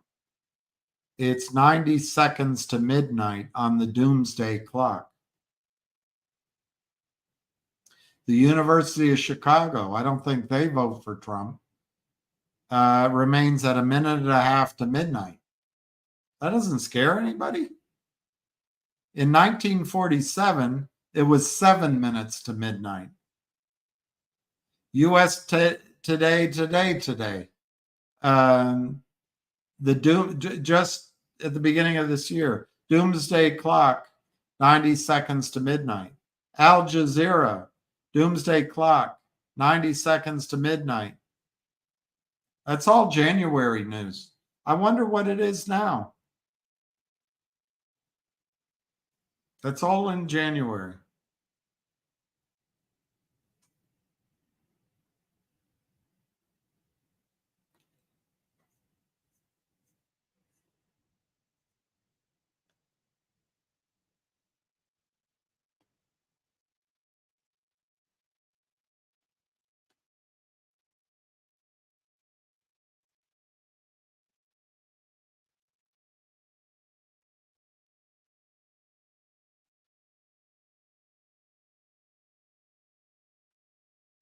This is just something that came up. It's by Tricontinental Newsletter, 27 June. Recent announcements by the US and NATO threaten to escalate the conflict in the Ukraine and create the most dangerous threat to world peace since the Cuban Missile Crisis. Doesn't bother those guys. I don't know why. I mean, they're good guys. I don't know why. Scares the heck out of me. I can't walk down the street. You look up in the sky and imagine that's the last time you look at the sky. This precarious tipping point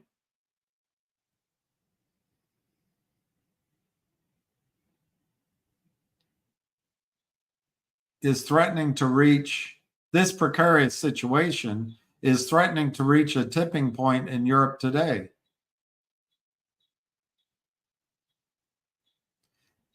They wrote, NATO's actions in Ukraine are more dangerous than the Cuban Missile Crisis. I'll save that for another reading. But man, I don't know how people can blithely say Crimea belongs to Ukraine, might as well bomb it. Ukrainia.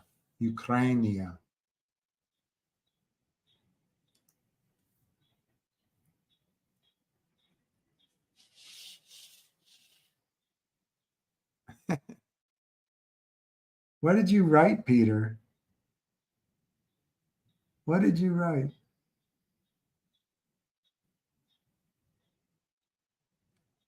Oh, I think Ukraine is fine. I got what you meant.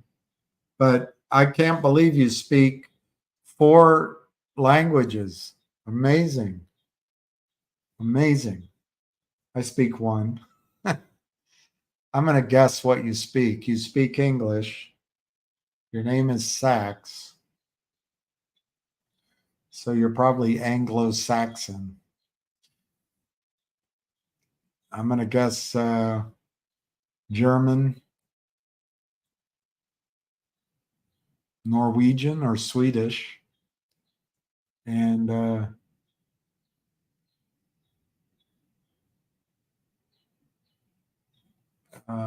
you lived around the world. So maybe Maybe you studied Chinese, but I'm going to say Arabic.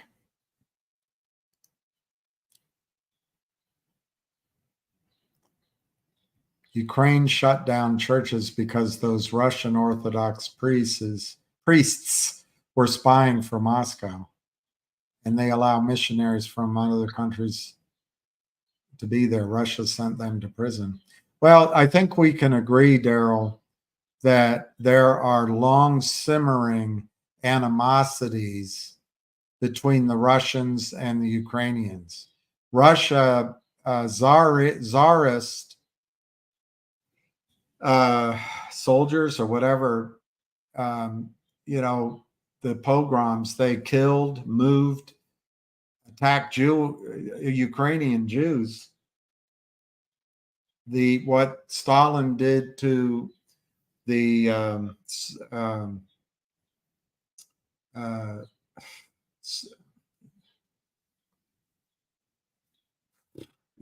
the slaves, I forget what they call them in Russia. The serfs, terrible.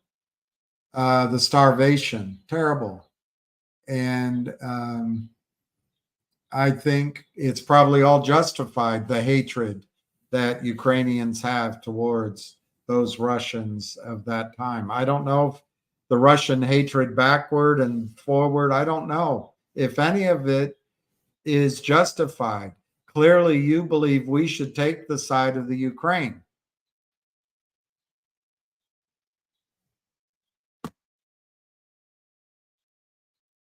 I will ask you what Putin asked Tucker Carlson, the unprepared Tucker Carlson. Don't you have better things to do?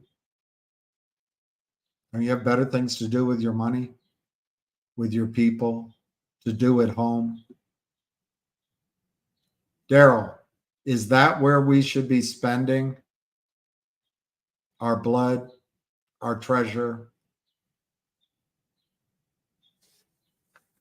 our reputation? And you want to back a guy like Zelensky, who is a party hardy with billions? He's worth that more than all of us put on this. He's worth billions. He makes his money in the slaughterhouse of war. WHO. Biden will win the debate, maybe in the press. I think we didn't talk about any of that. I think what Trump should do tonight, they're going to cut him off. They're going to try to provoke him. I think he should have in his mind 3 things he wants to get across to women, African Americans, Hispanic Americans, Asian Americans, and liberal white men. And just say those things and don't get engaged in the fight. Like, don't be like me. Don't get upset and don't fight with Jake Tapeworm and Dana Bash, who's married to a CIA agent who said that the Biden laptop computer was fake. It was just Russian propaganda.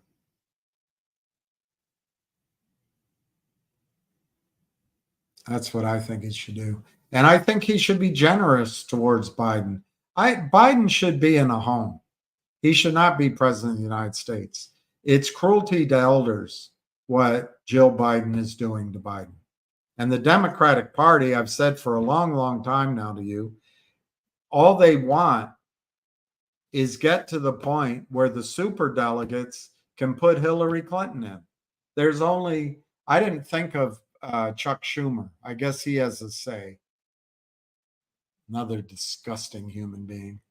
But I guess it's Chuck Schumer, Jill Biden, Kamala Harris, Barack Obama, and Nancy Pelosi, and Bill Clinton. There's 6 power sources in the Democratic Party. Clyburn has power, but only to help a floundering Joe Biden. So who wins out among the superdelegates? My guess is some combination of fundraiser, whoever the big fundraisers wants to back, and neocon. That's my guess. I think if Michelle Obama said okay, they would give it to her in a heartbeat. Everyone tells me glad hand Newsom. I don't see it. I don't see it. California's a mess, but apparently they've offered Kamala Harris the governorship of California, so maybe it will be glad hand Newsom. I don't think it'll be Kamala. That she got less than 1% of the vote in the Democratic primaries, which was probably why she was selected.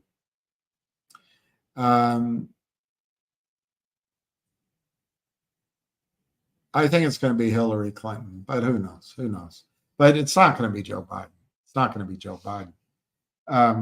Trump, I think, could do a massive coup.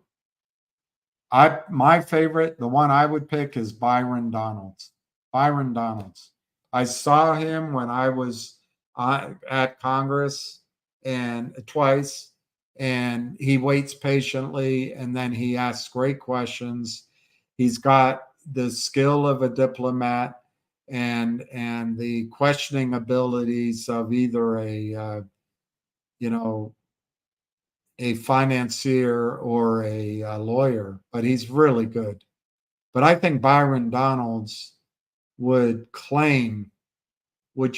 just drive a wedge into the African American, at least the black males, and just increase the vote. Women, I'm just not sure Trump's ever going to make any headway with liberal women. And simp white men, I don't think Trump's ever going to make any headway. I don't think appointing a sissified white male is going to change anything. I don't think picking a Elise Stefanik, who I like, I don't think it's going to change a thing. I think Sarah Saunders would, but she won't take it. So I don't think trying to pander to white women is going to be effective for Trump. I don't think he'll make the needle move. Rubio, does Rubio really have a huge following in the whatever the Democrats call it, Latinx community? I don't know. I think Ana Paulina Luna would be a dramatic choice. Ana Paulina Luna, the only problem, she will pull the camera away from Trump. So I don't think he'll do that. But I really think Ana Paulina Luna, who is a beauty and could play that, but she doesn't. She dresses conservatively. She used to play that, I think. But what young, beautiful woman doesn't go through that phase? I don't know. Not being a woman, I don't know. That would shake it up, but I don't think he'll do that. I can't think of another. They talk about the guy out of Virginia. They talk about the guy the billionaire out of North Dakota or wherever. I don't see how that increases Trump's reach into any part of the population. I like this lieutenant governor of North Carolina. He is a powerful speaker, but there is a divide in this country between Southern evangelism and, I don't know, Northern northern secularism, maybe Catholicism and Judaism is up here in the north, and there's a strong Muslim community too. But I think that guy, I forgot his name right now, would be an amazing pick. But I think Byron Donalds would just shake up the debate. They would be talking about it. Biden would be back on his heels, and Clyburn wouldn't know what to say. Wouldn't know what to say. So that would be something Trump could do. I think Trump could win tonight, but I think CNN is going to turn off his microphone. They'll let Biden's microphone go. And as soon as Trump starts to say something wrong, Jake Tapeworm will interrupt him and combat him. Dana Bash will do it too. Dana Bash is CIA. Jake Tapeworm is, he's there to represent the powers that be, the war machine. I don't think CNN is a leftist organization. I think CNN is a war machine. It's there to represent Pfizer and Moderna, the military-industrial complex, womanism, secularism, the breakdown of the modern American family. They have an agenda. So I agree with you, Farrell. At the end of the day, they're going to say that Biden won. But I'm going to watch it myself and see what I think. I trust Scott Ritter. Yeah, I trust Scott Ritter. Colonel Wilkerson is also very good. He is, let's just see if any of those names come up.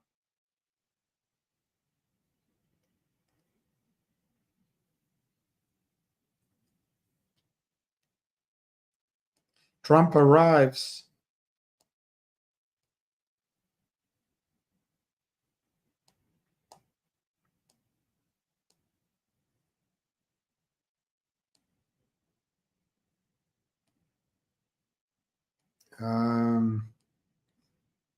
Yeah, none of them popped up. I guess they haven't done a video recently.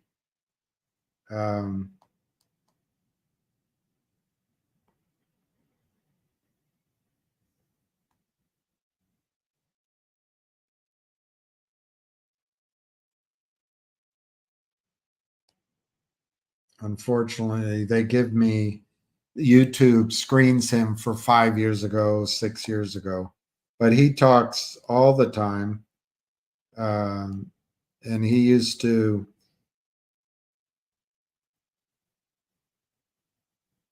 Not very well.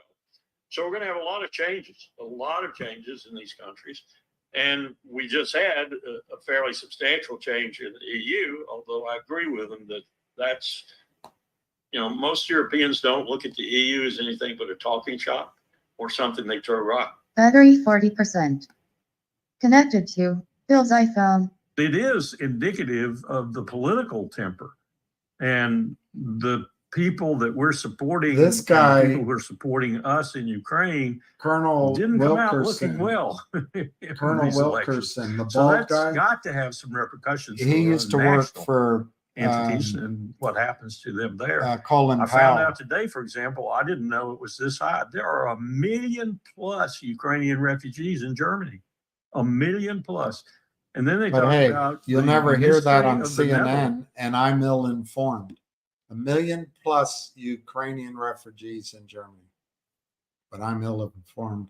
I trust Scott Ritter too. The blind behind me, Stephen Cromer.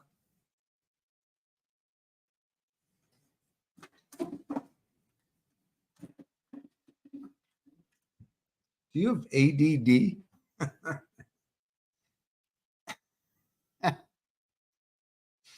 All right, I fixed it.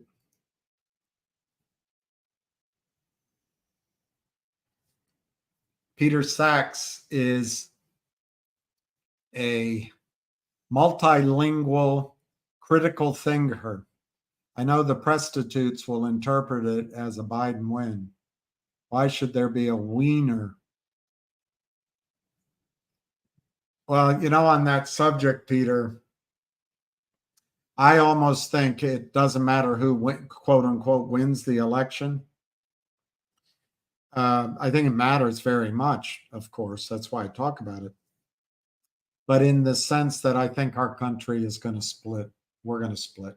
Anytime, even if you believe that the last election was the fairest election in history, which of course is what I believe, to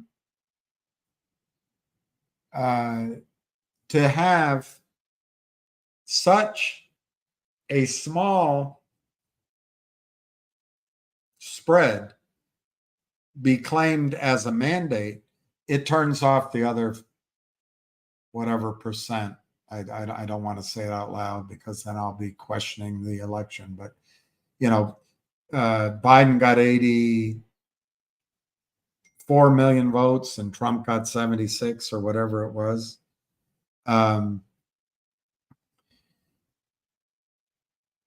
For one side to be heavy-handed toward the other and not include the other side, it won't last. It'll break it apart. So I think our country's headed to breakup.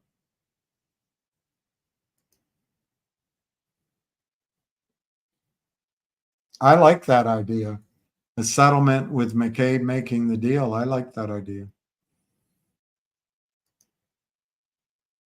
Hey, pilot. Yay, Tom. No, you don't have to. Schwab has set up your account. You can check it. You might as well check it. But once you get your certificates, they are in your name. They're no longer in the name of Schwab. Bravo, bravo, bravo. Bravo. Bravissimo. No, bravo. No, bravo.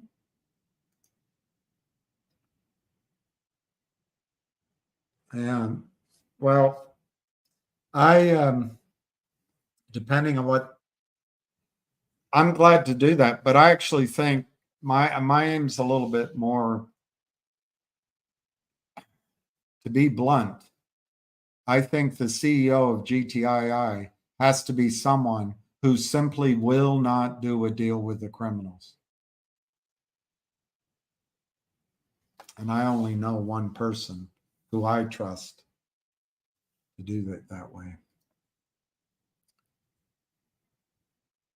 I know, I wish I could thus break Zarathustra.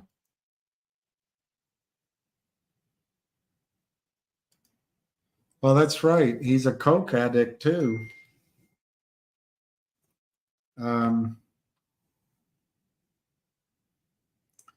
I would be too if I was going to die soon, because I have a feeling he's worried about that.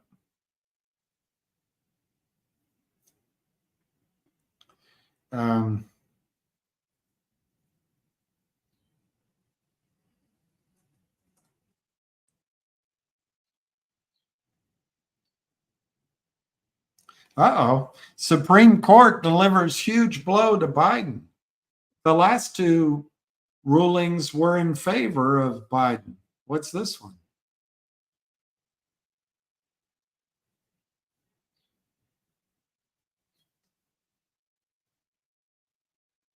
No, I don't like that ruling. That's one that I think Biden was probably right about.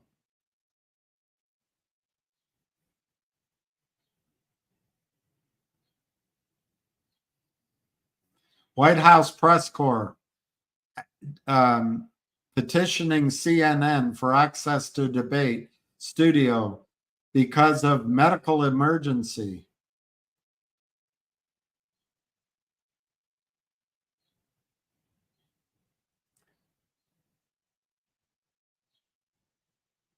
White House press corps has petitioned CNN to open up the debate studio to reporters who for now have to watch from a feed in a building across the street because there may be a medical emergency involving one of the presidential candidates requiring on-scene coverage. 5 states suing Pfizer over science.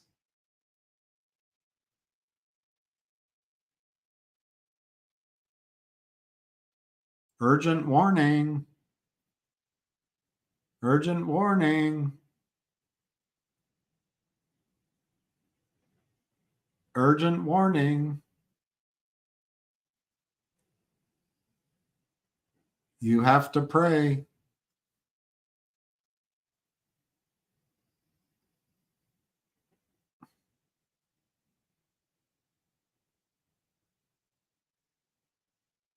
I'm not going to repeat that out loud.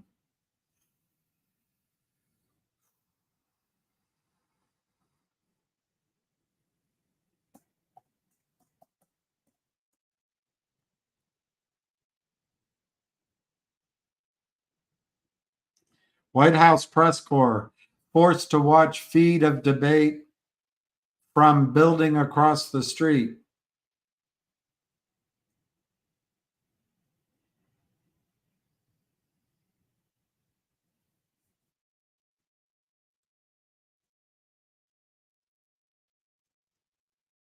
Oh my gosh.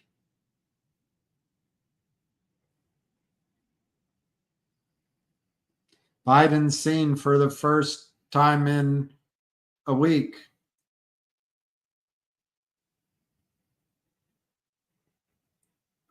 North Korea will send troops to help Russia. The hits keep coming. The hits keep coming.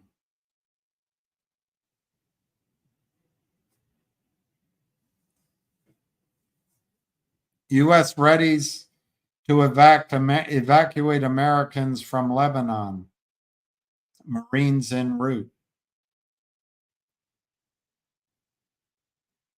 All right, let's see what's the news at CNN so I can be truly informed. What to watch for in a Biden debate. They both embrace tariffs. Here's what you should know.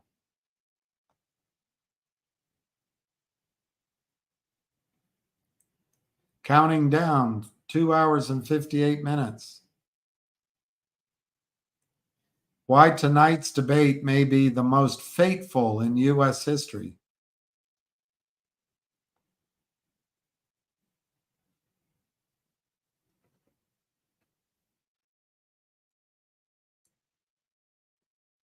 I don't see any news. I don't really. This is CNN. Supreme Court rejects Purdue Pharma opioid settlement. Supreme Court allows emergency abortions in Idaho. Judge Eileen Cannon pushes back on the idea that more hearings will delay Trump classified documents case. Trump claims he was tortured in jail in fundraising email. Mark Meadows goes to court to get his Trump White House records. Justice Department charges nearly 200 people in $2.7 billion healthcare fraud crackdown. Opinion: I was denied a life-saving abortion at 2 hospitals. Here's what I think of the Supreme Court decision.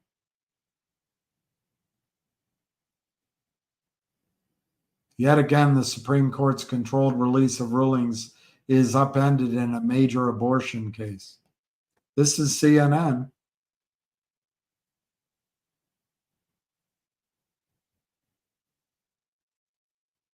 So I tried to give you some news from CNN. It's hard to find news on the CNN page. It's all celebrities and crap. Let's see what's on the front. Biden finally breaks cover just hours before debate with Trump after being locked away for 7 days. This is from a Trump-hating newspaper, as eagle-eyed viewers spot fascinating detail. What, it's not Biden? It's a double?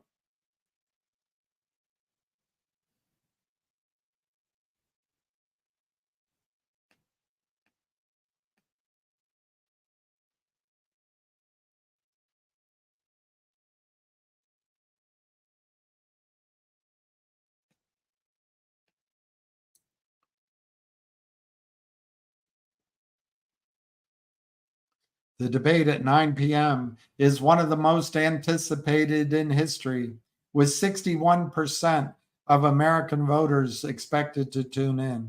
The president, who waved from the tarmac as he was boarding his plane, was spotted wearing a brand new pair of black Cole Haan original Grand Energy Oxfords, which for $200 gives the wearer bouncy comfort with all-day responsive cushioning.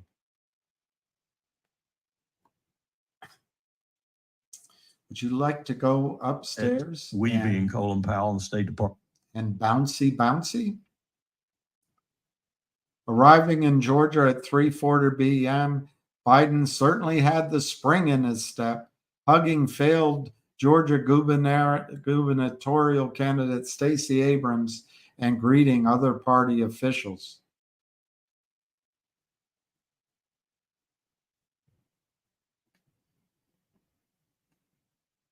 The debate could be a make or break moment for the 81-year-old, with Americans having to decide whether to give the oldest president in history a second term or give Donald Trump, 78, a second term. By the way, Biden is about to turn 82. What I read. The debate will be a test of the president's mental fitness, as he'll on stage with only a pad, pencil, and bottle of water. He'll be on stage. He'll be without the assistance of a teleprompter.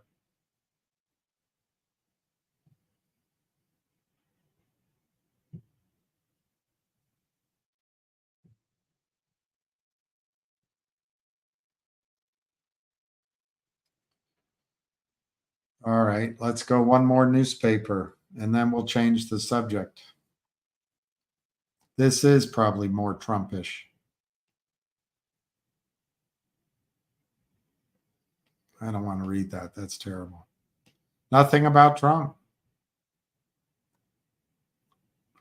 Okay, I'll read Ricky Schlott.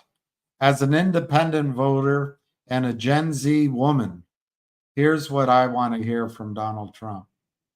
You're going to be paid the same as men. You're not going to have a wage gap.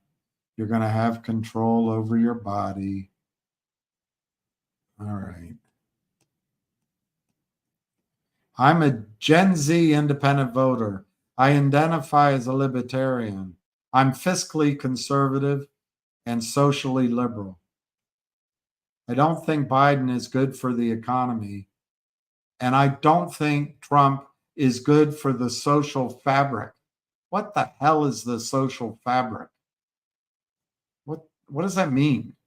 In fact, I'm part of the 63% of my generation who doesn't like either candidate. Well, now she's onto something. I think it's time maybe to start getting away from the neocon age group. But I think Trump can win over more Zoomers if he leans in hard. What is leaning in hard? On the economy. She's been trained by that chick that worked at Facebook. Lean in. Lean in hard on the economy. Tones down the divisiveness. Oh, yeah, like Biden. And looks spry, especially considering that only 9% of my generation thinks the country is headed in the right direction.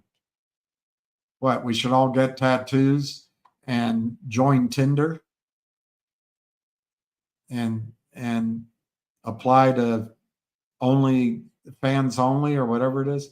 The first point is Trump's strongest inroad with young voters. A recent Harvard youth poll found out when it comes to the economy, we trust him over Biden by a whopping 15-point advantage. We want to hear that our economic futures are front and center to his campaign because, as it stands, Gen Z actually has it worse than millennials financially, thanks to inflation and debt. We're coming up in an economy in shambles, and Trump should point to Biden's abysmal economic record in terms of how it affects our future. And on that note, Trump would be wise to actually acknowledge the student debt conversation. So you can get a master's in gender equivalency. And on that note, Trump would be wise to actually acknowledge the student debt conversation.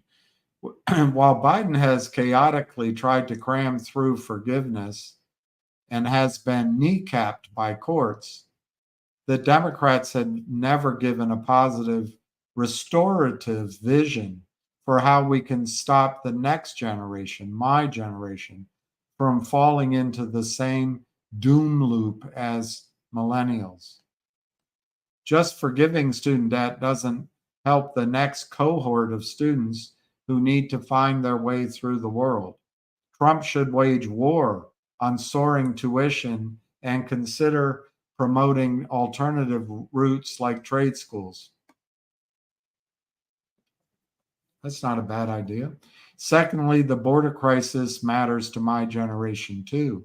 According to Harvard, just 16% of 18 to 29-year-olds disagree with the statement the United States is experiencing an immigration crisis at the southern border.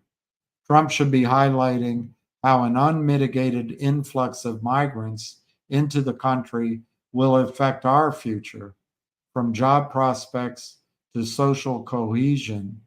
Is that the, let me go up here. You say Trump isn't good for the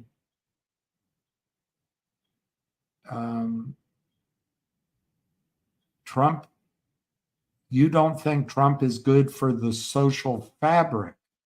Okay, down here, you think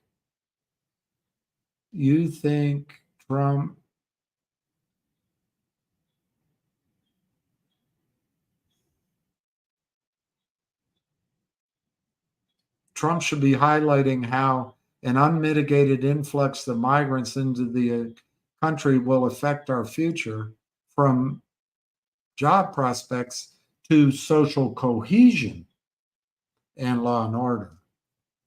Well, as long as the fabric coheres, we're in like Flynn. Secondly, the border. Oh, I already read that. But more than any other issues of play, I think the optics of Thursday's debate are key. As macabre as it sounds to say, Trump can win over the Zoomers by looking alive. It hasn't gone unnoticed by Gen Z voters that our president just isn't with it. Clips of 81-year-old Biden inexplicably wandering off and losing his train of thought mid-sentence don't just play on Fox News. They constantly go viral on TikTok too. Oh my gosh, DBMM. People aren't getting their news just from CNN. Biden has consistently failed to inspire confidence in his cognitive ability and his leadership ability. If Trump can, at 79, I thought he was 78. All right, now you got him at 79. I'm confused. I guess he just had a birthday. Look relatively spry with it and energetic by comparison on the debate stage. I think the night will be his.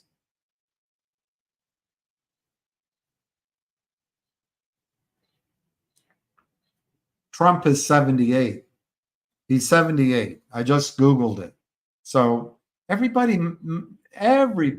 tries to manipulate the news. Can't we just have facts and we can make up our own mind? He's 78. And let's see how old Biden is.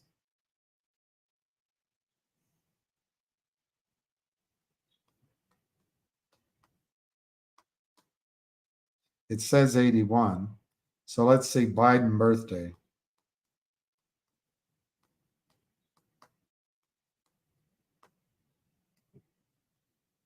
Oh, okay, I'm wrong. His birthday's in November. Okay, so here's what this independent voter, she's Gen Z and an independent voter, and she's a woman, she says.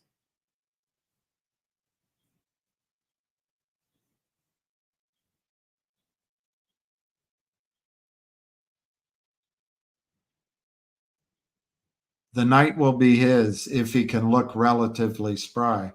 But most importantly, I thought this other thing was more important. All right. I think Trump needs to quell our fears that he's going to further fray the social fabric. One mustn't fray the social fabric. While his off-the-cuff, unfiltered, and oft bombastic tone is appealing to many voters, is it? It turns me and many of my peers off. Most of us only really remember the lesser of two evils elections of 2016 and 2020. We've watched politics ruin friendships, ruin friendships, send Thanksgiving tables into chaos, and pull our nation apart. We are at the point where 57% of Republicans, 41% of Democrats say the other side is better described as enemies than as political opponents. I don't see anyone as my enemy except very narrowly. That's an unsustainable place to be as a diverse and pluralistic democracy. And I believe Trump had no small role in getting us there. How old are you? As a young voter, divisiveness simply isn't appealing. We have the biggest stake in keeping our country together in the long run. The thing Trump shouldn't do is give the mainstream media reason to claim he's on a revenge tour or make voters see him as an inflammatory provocateur who stokes divisions. This is time to take the high road. I know Gen Z adults have a reputation for being ultra woke, and the idea of them voting, that's not how you use them.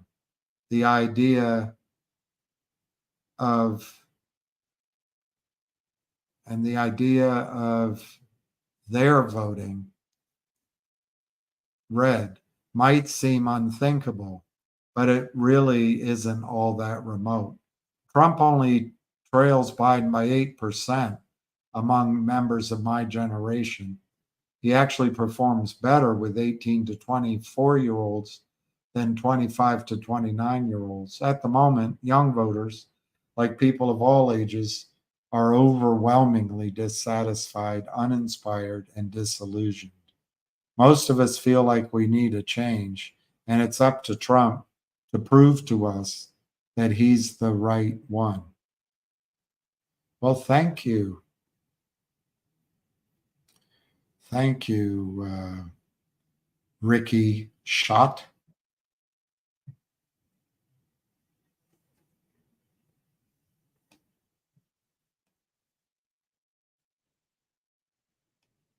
There's a lot of comments. I'm not going to get buried in them. No word. If you really are serious, there's a video out today by Not Legal Advice, and there may be something tomorrow, and then a new video on Monday, if you really care. So Dominion says. RW, yeah, I don't remember my viewpoints, but luckily I can restate them and then they'll be consistent. Uncle John, I think he's going to be just jacked up on vitamin B12 something and niacin something, and maybe that cocaine they found in the White House didn't belong to his son. Nunya, I have a question. A generation who gets more excited about student loan forgiveness rather than a robust, roaring economy, flush with jobs paying wages, which allows for the repayment of their debt.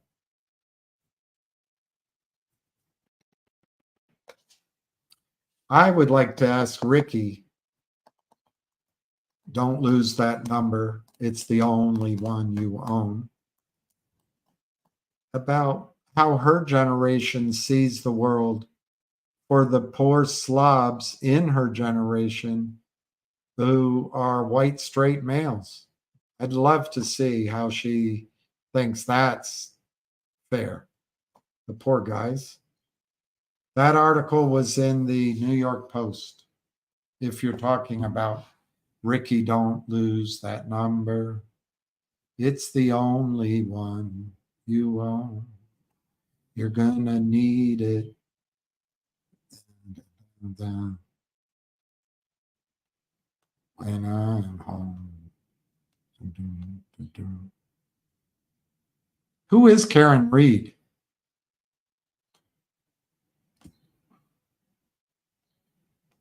All right. Let me just think of one more place to find Trumpian, Bidenian news. And then maybe we can call it a night. I wish I had a computer where I could play the debate and go live and share it with you. Maybe I could do it with this. I don't know how. Ricky, don't lose that number.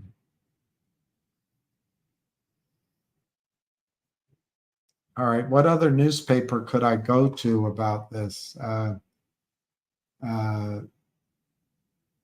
Pravda?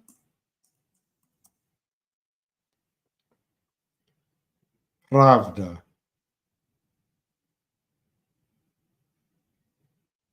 Bolivia, USA needs Bolivia's national treasure, lithium. I didn't know Bolivia had lithium. The United States will continue to destabilize Bolivia in order to install a government that will ensure the supply of lithium to the American industry. It's nice to be liked. There's nothing on the debate here. All right, how about the Evening Standard?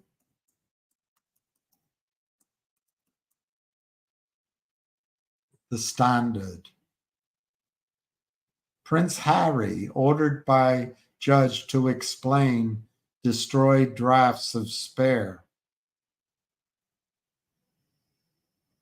Tallest city for skyscraper in the city set for go-ahead. Wow, Ryanair flight plunged 2,000 feet in 17 seconds during the 737 MAX plunges 2,000 feet. No wonder Boeing was up 5 points today.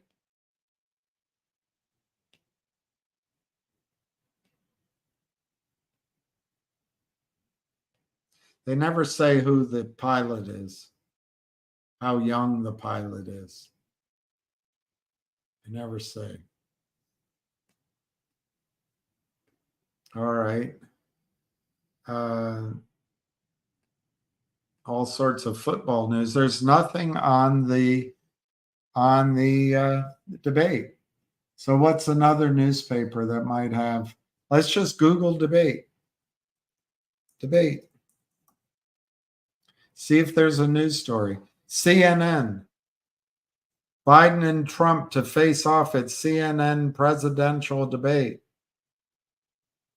Washington Post, Trump Biden to compete in the first 24 presidential debate. BBC, Biden and Trump to face off in first presidential debate. Sounds like they all wrote the same headline.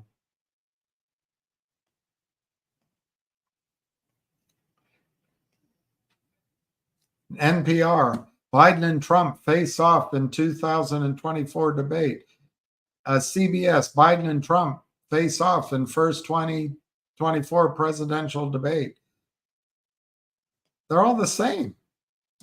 Here, let's see what Al Jazeera says, since I want to stay uninformed.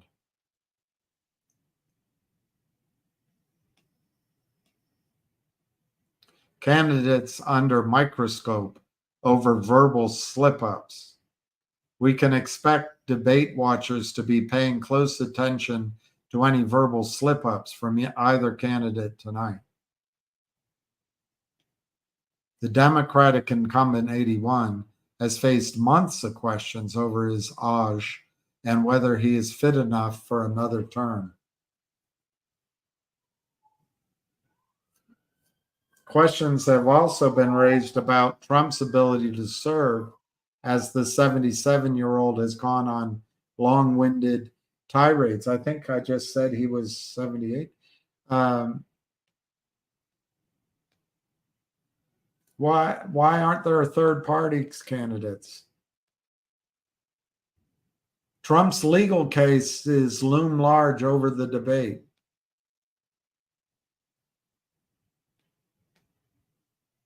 Why are the debates happening earlier than usual?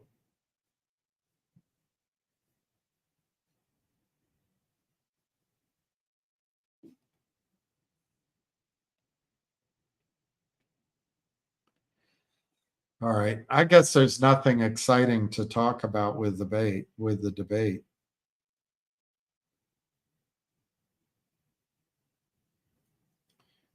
Nothing exciting. Nothing dramatic. Nothing. Let's see what the Hill is saying.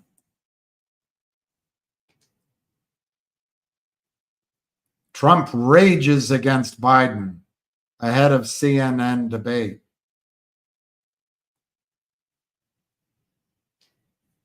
McConnell breaks with Trump on vilification of Biden. Cannon comes under scrutiny for plotting pace of Trump documents case. I'm glad I'm getting the real information rather than being uninformed. Trump felt wounded by loss of Kim Kardashian's support.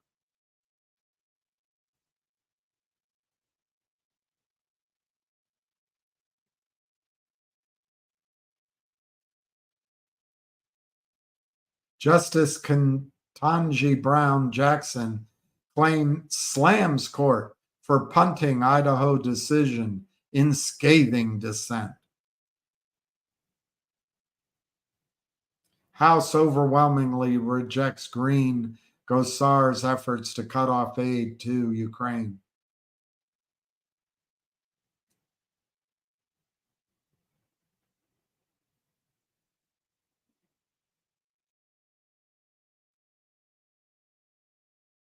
Justices scrap SEC courts. Let's see what that says. Justices claw back SEC enforcement powers. Swell. The Supreme Court invalidated the internal Securities and Exchange Commission system used to seek civil fraud penalties in Thursday decision along ideological lines.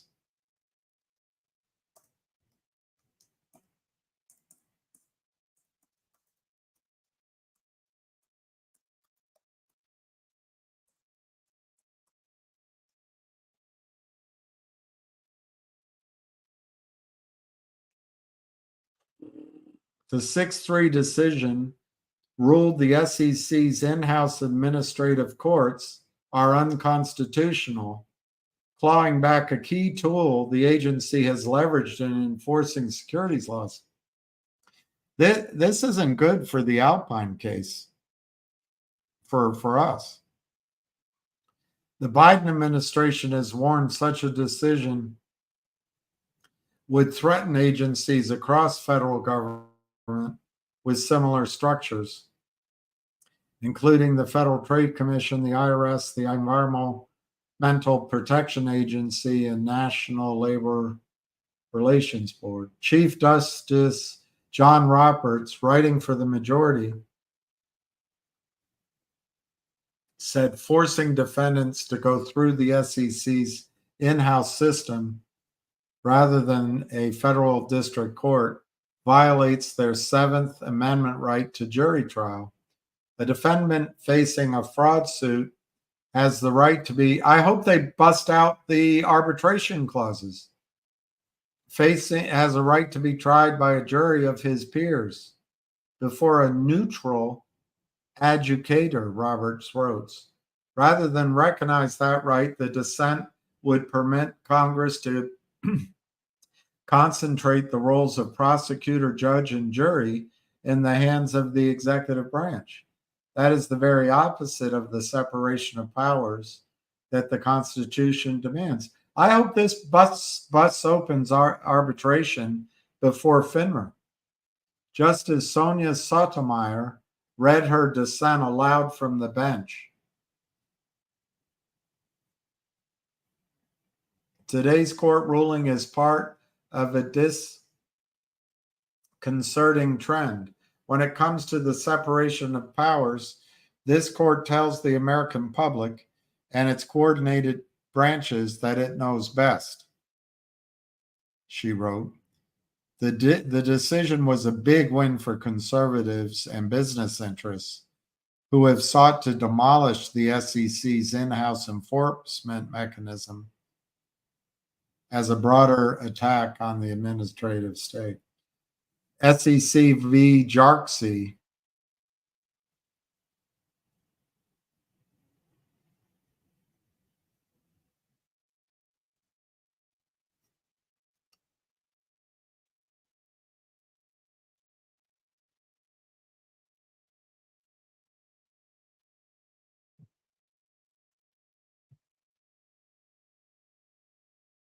The decision is poised to force a shift in how the SEC protects investors. What? They're going to actually start protecting investors against fraud? They're going to do this and possibly create spillover effects for other agencies. Corporate giants are taking aim at the constitutionality of administrative law judges.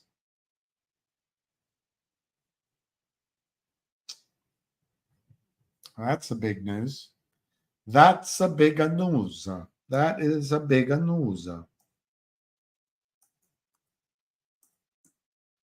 That is big news. Djokovic is going to play in Wimbledon. Yay, yay, yay, yay, yay. World number one, Jannik Sinner, top seed.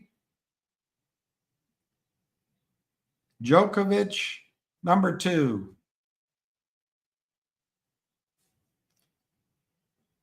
So the seeds are Jannik Sinner, Novak Djokovic, Carlos Alcaraz, Alexander Zverev, Daniil Medvedev, Andrei Rublev, Herbert Hurkacz, Casper Ruud, Alex de Minaur, Grigor Dimitrov, and so on. Number 32 is Zhang Zhizhen.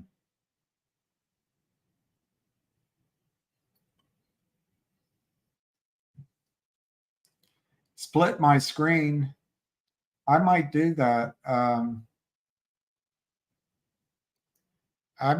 Let me look. there's there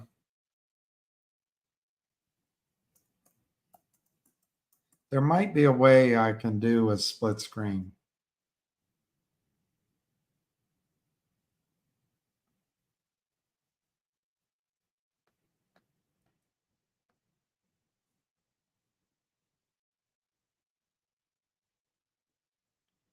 But I don't know. Um,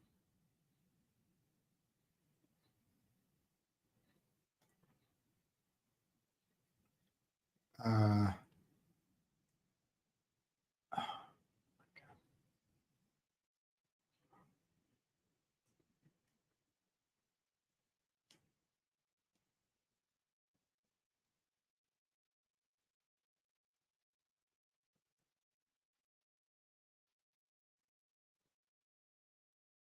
oh, they took that away. That used to be a hack that I had. I don't know how I can split the screen.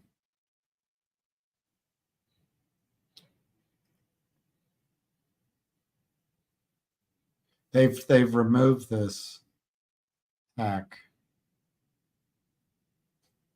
Oh no, I have to do a microphone permission. I might be able to do it. I'll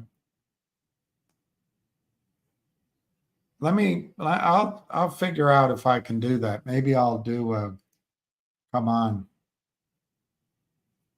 One moderator's husband signed off on Hunter's laptop as fake, and Tapper's been calling Trombonagi for 5 years. Hey, that is being informed. To be grilled by these people is being informed. Me, I'm really grossly uninformed. Yeah, I know. All right, I'm going to sign off. Let me just see if there's any closing prices.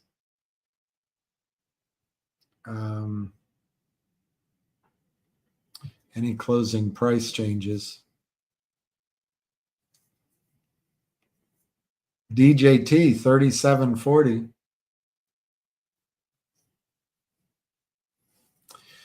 All right, so I think everybody, I may try to do some sort of split screen, but I don't count on it. We might have to watch this thing alone.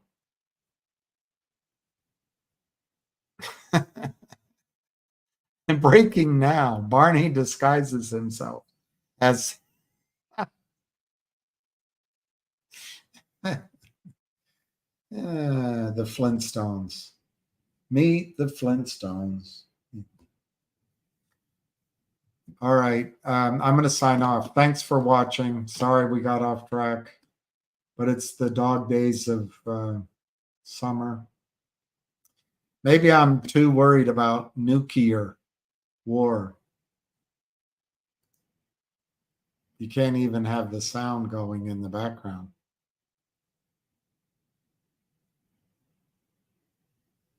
I'm not allowed to, you mean?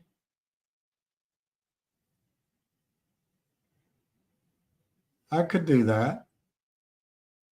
I could have the sound going here.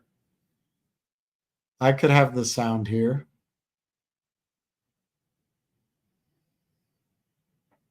I just wish this computer, Vin, this computer is running on so little memory. If I split the screen, it's gonna, let me just see down here. Present.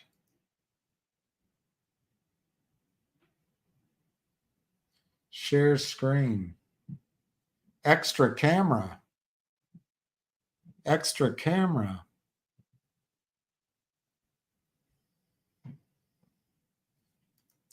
I'll see if I can do something, Vin, man.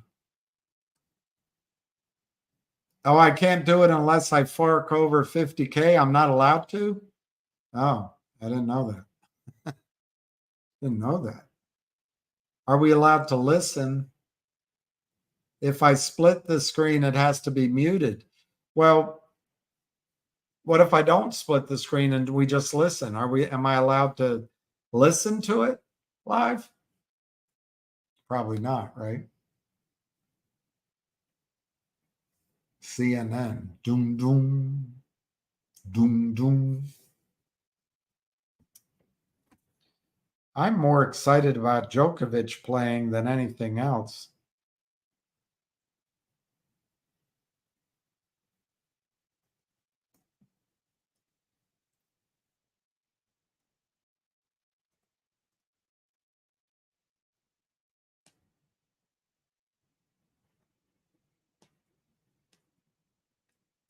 Tim Pool reveals CNN's sinister tactic to thwart conservatives during the debate. It seems clear that by hosting Thursday's debate on CNN with a pair of anti-Trump moderators and a slew of restrictive rules, that the Biden administration is trying to create the best situation possible for the current president.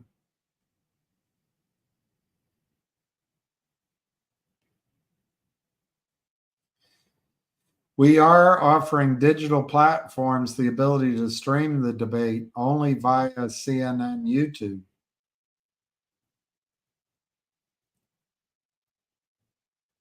So I have to stream it on their YouTube? I don't care.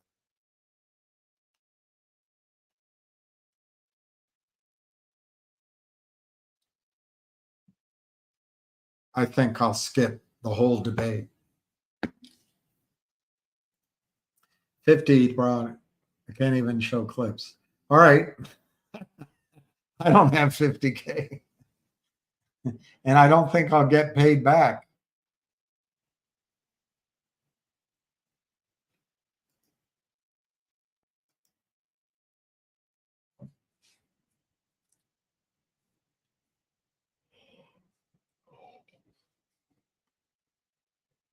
That's a good point. I think Trump should say, my brother had the idea that Trump should turn to the audience and say, hey, Jill, can you come look after Joe? But I think Trump should just say, Joe, it's time, thank you for all you've done. But don't you think it's time to go to the home, get some help? But anyway, all right, I'm going to sign off because I want to get ready for the debate and watch it. So everybody, pray for Jenielle. And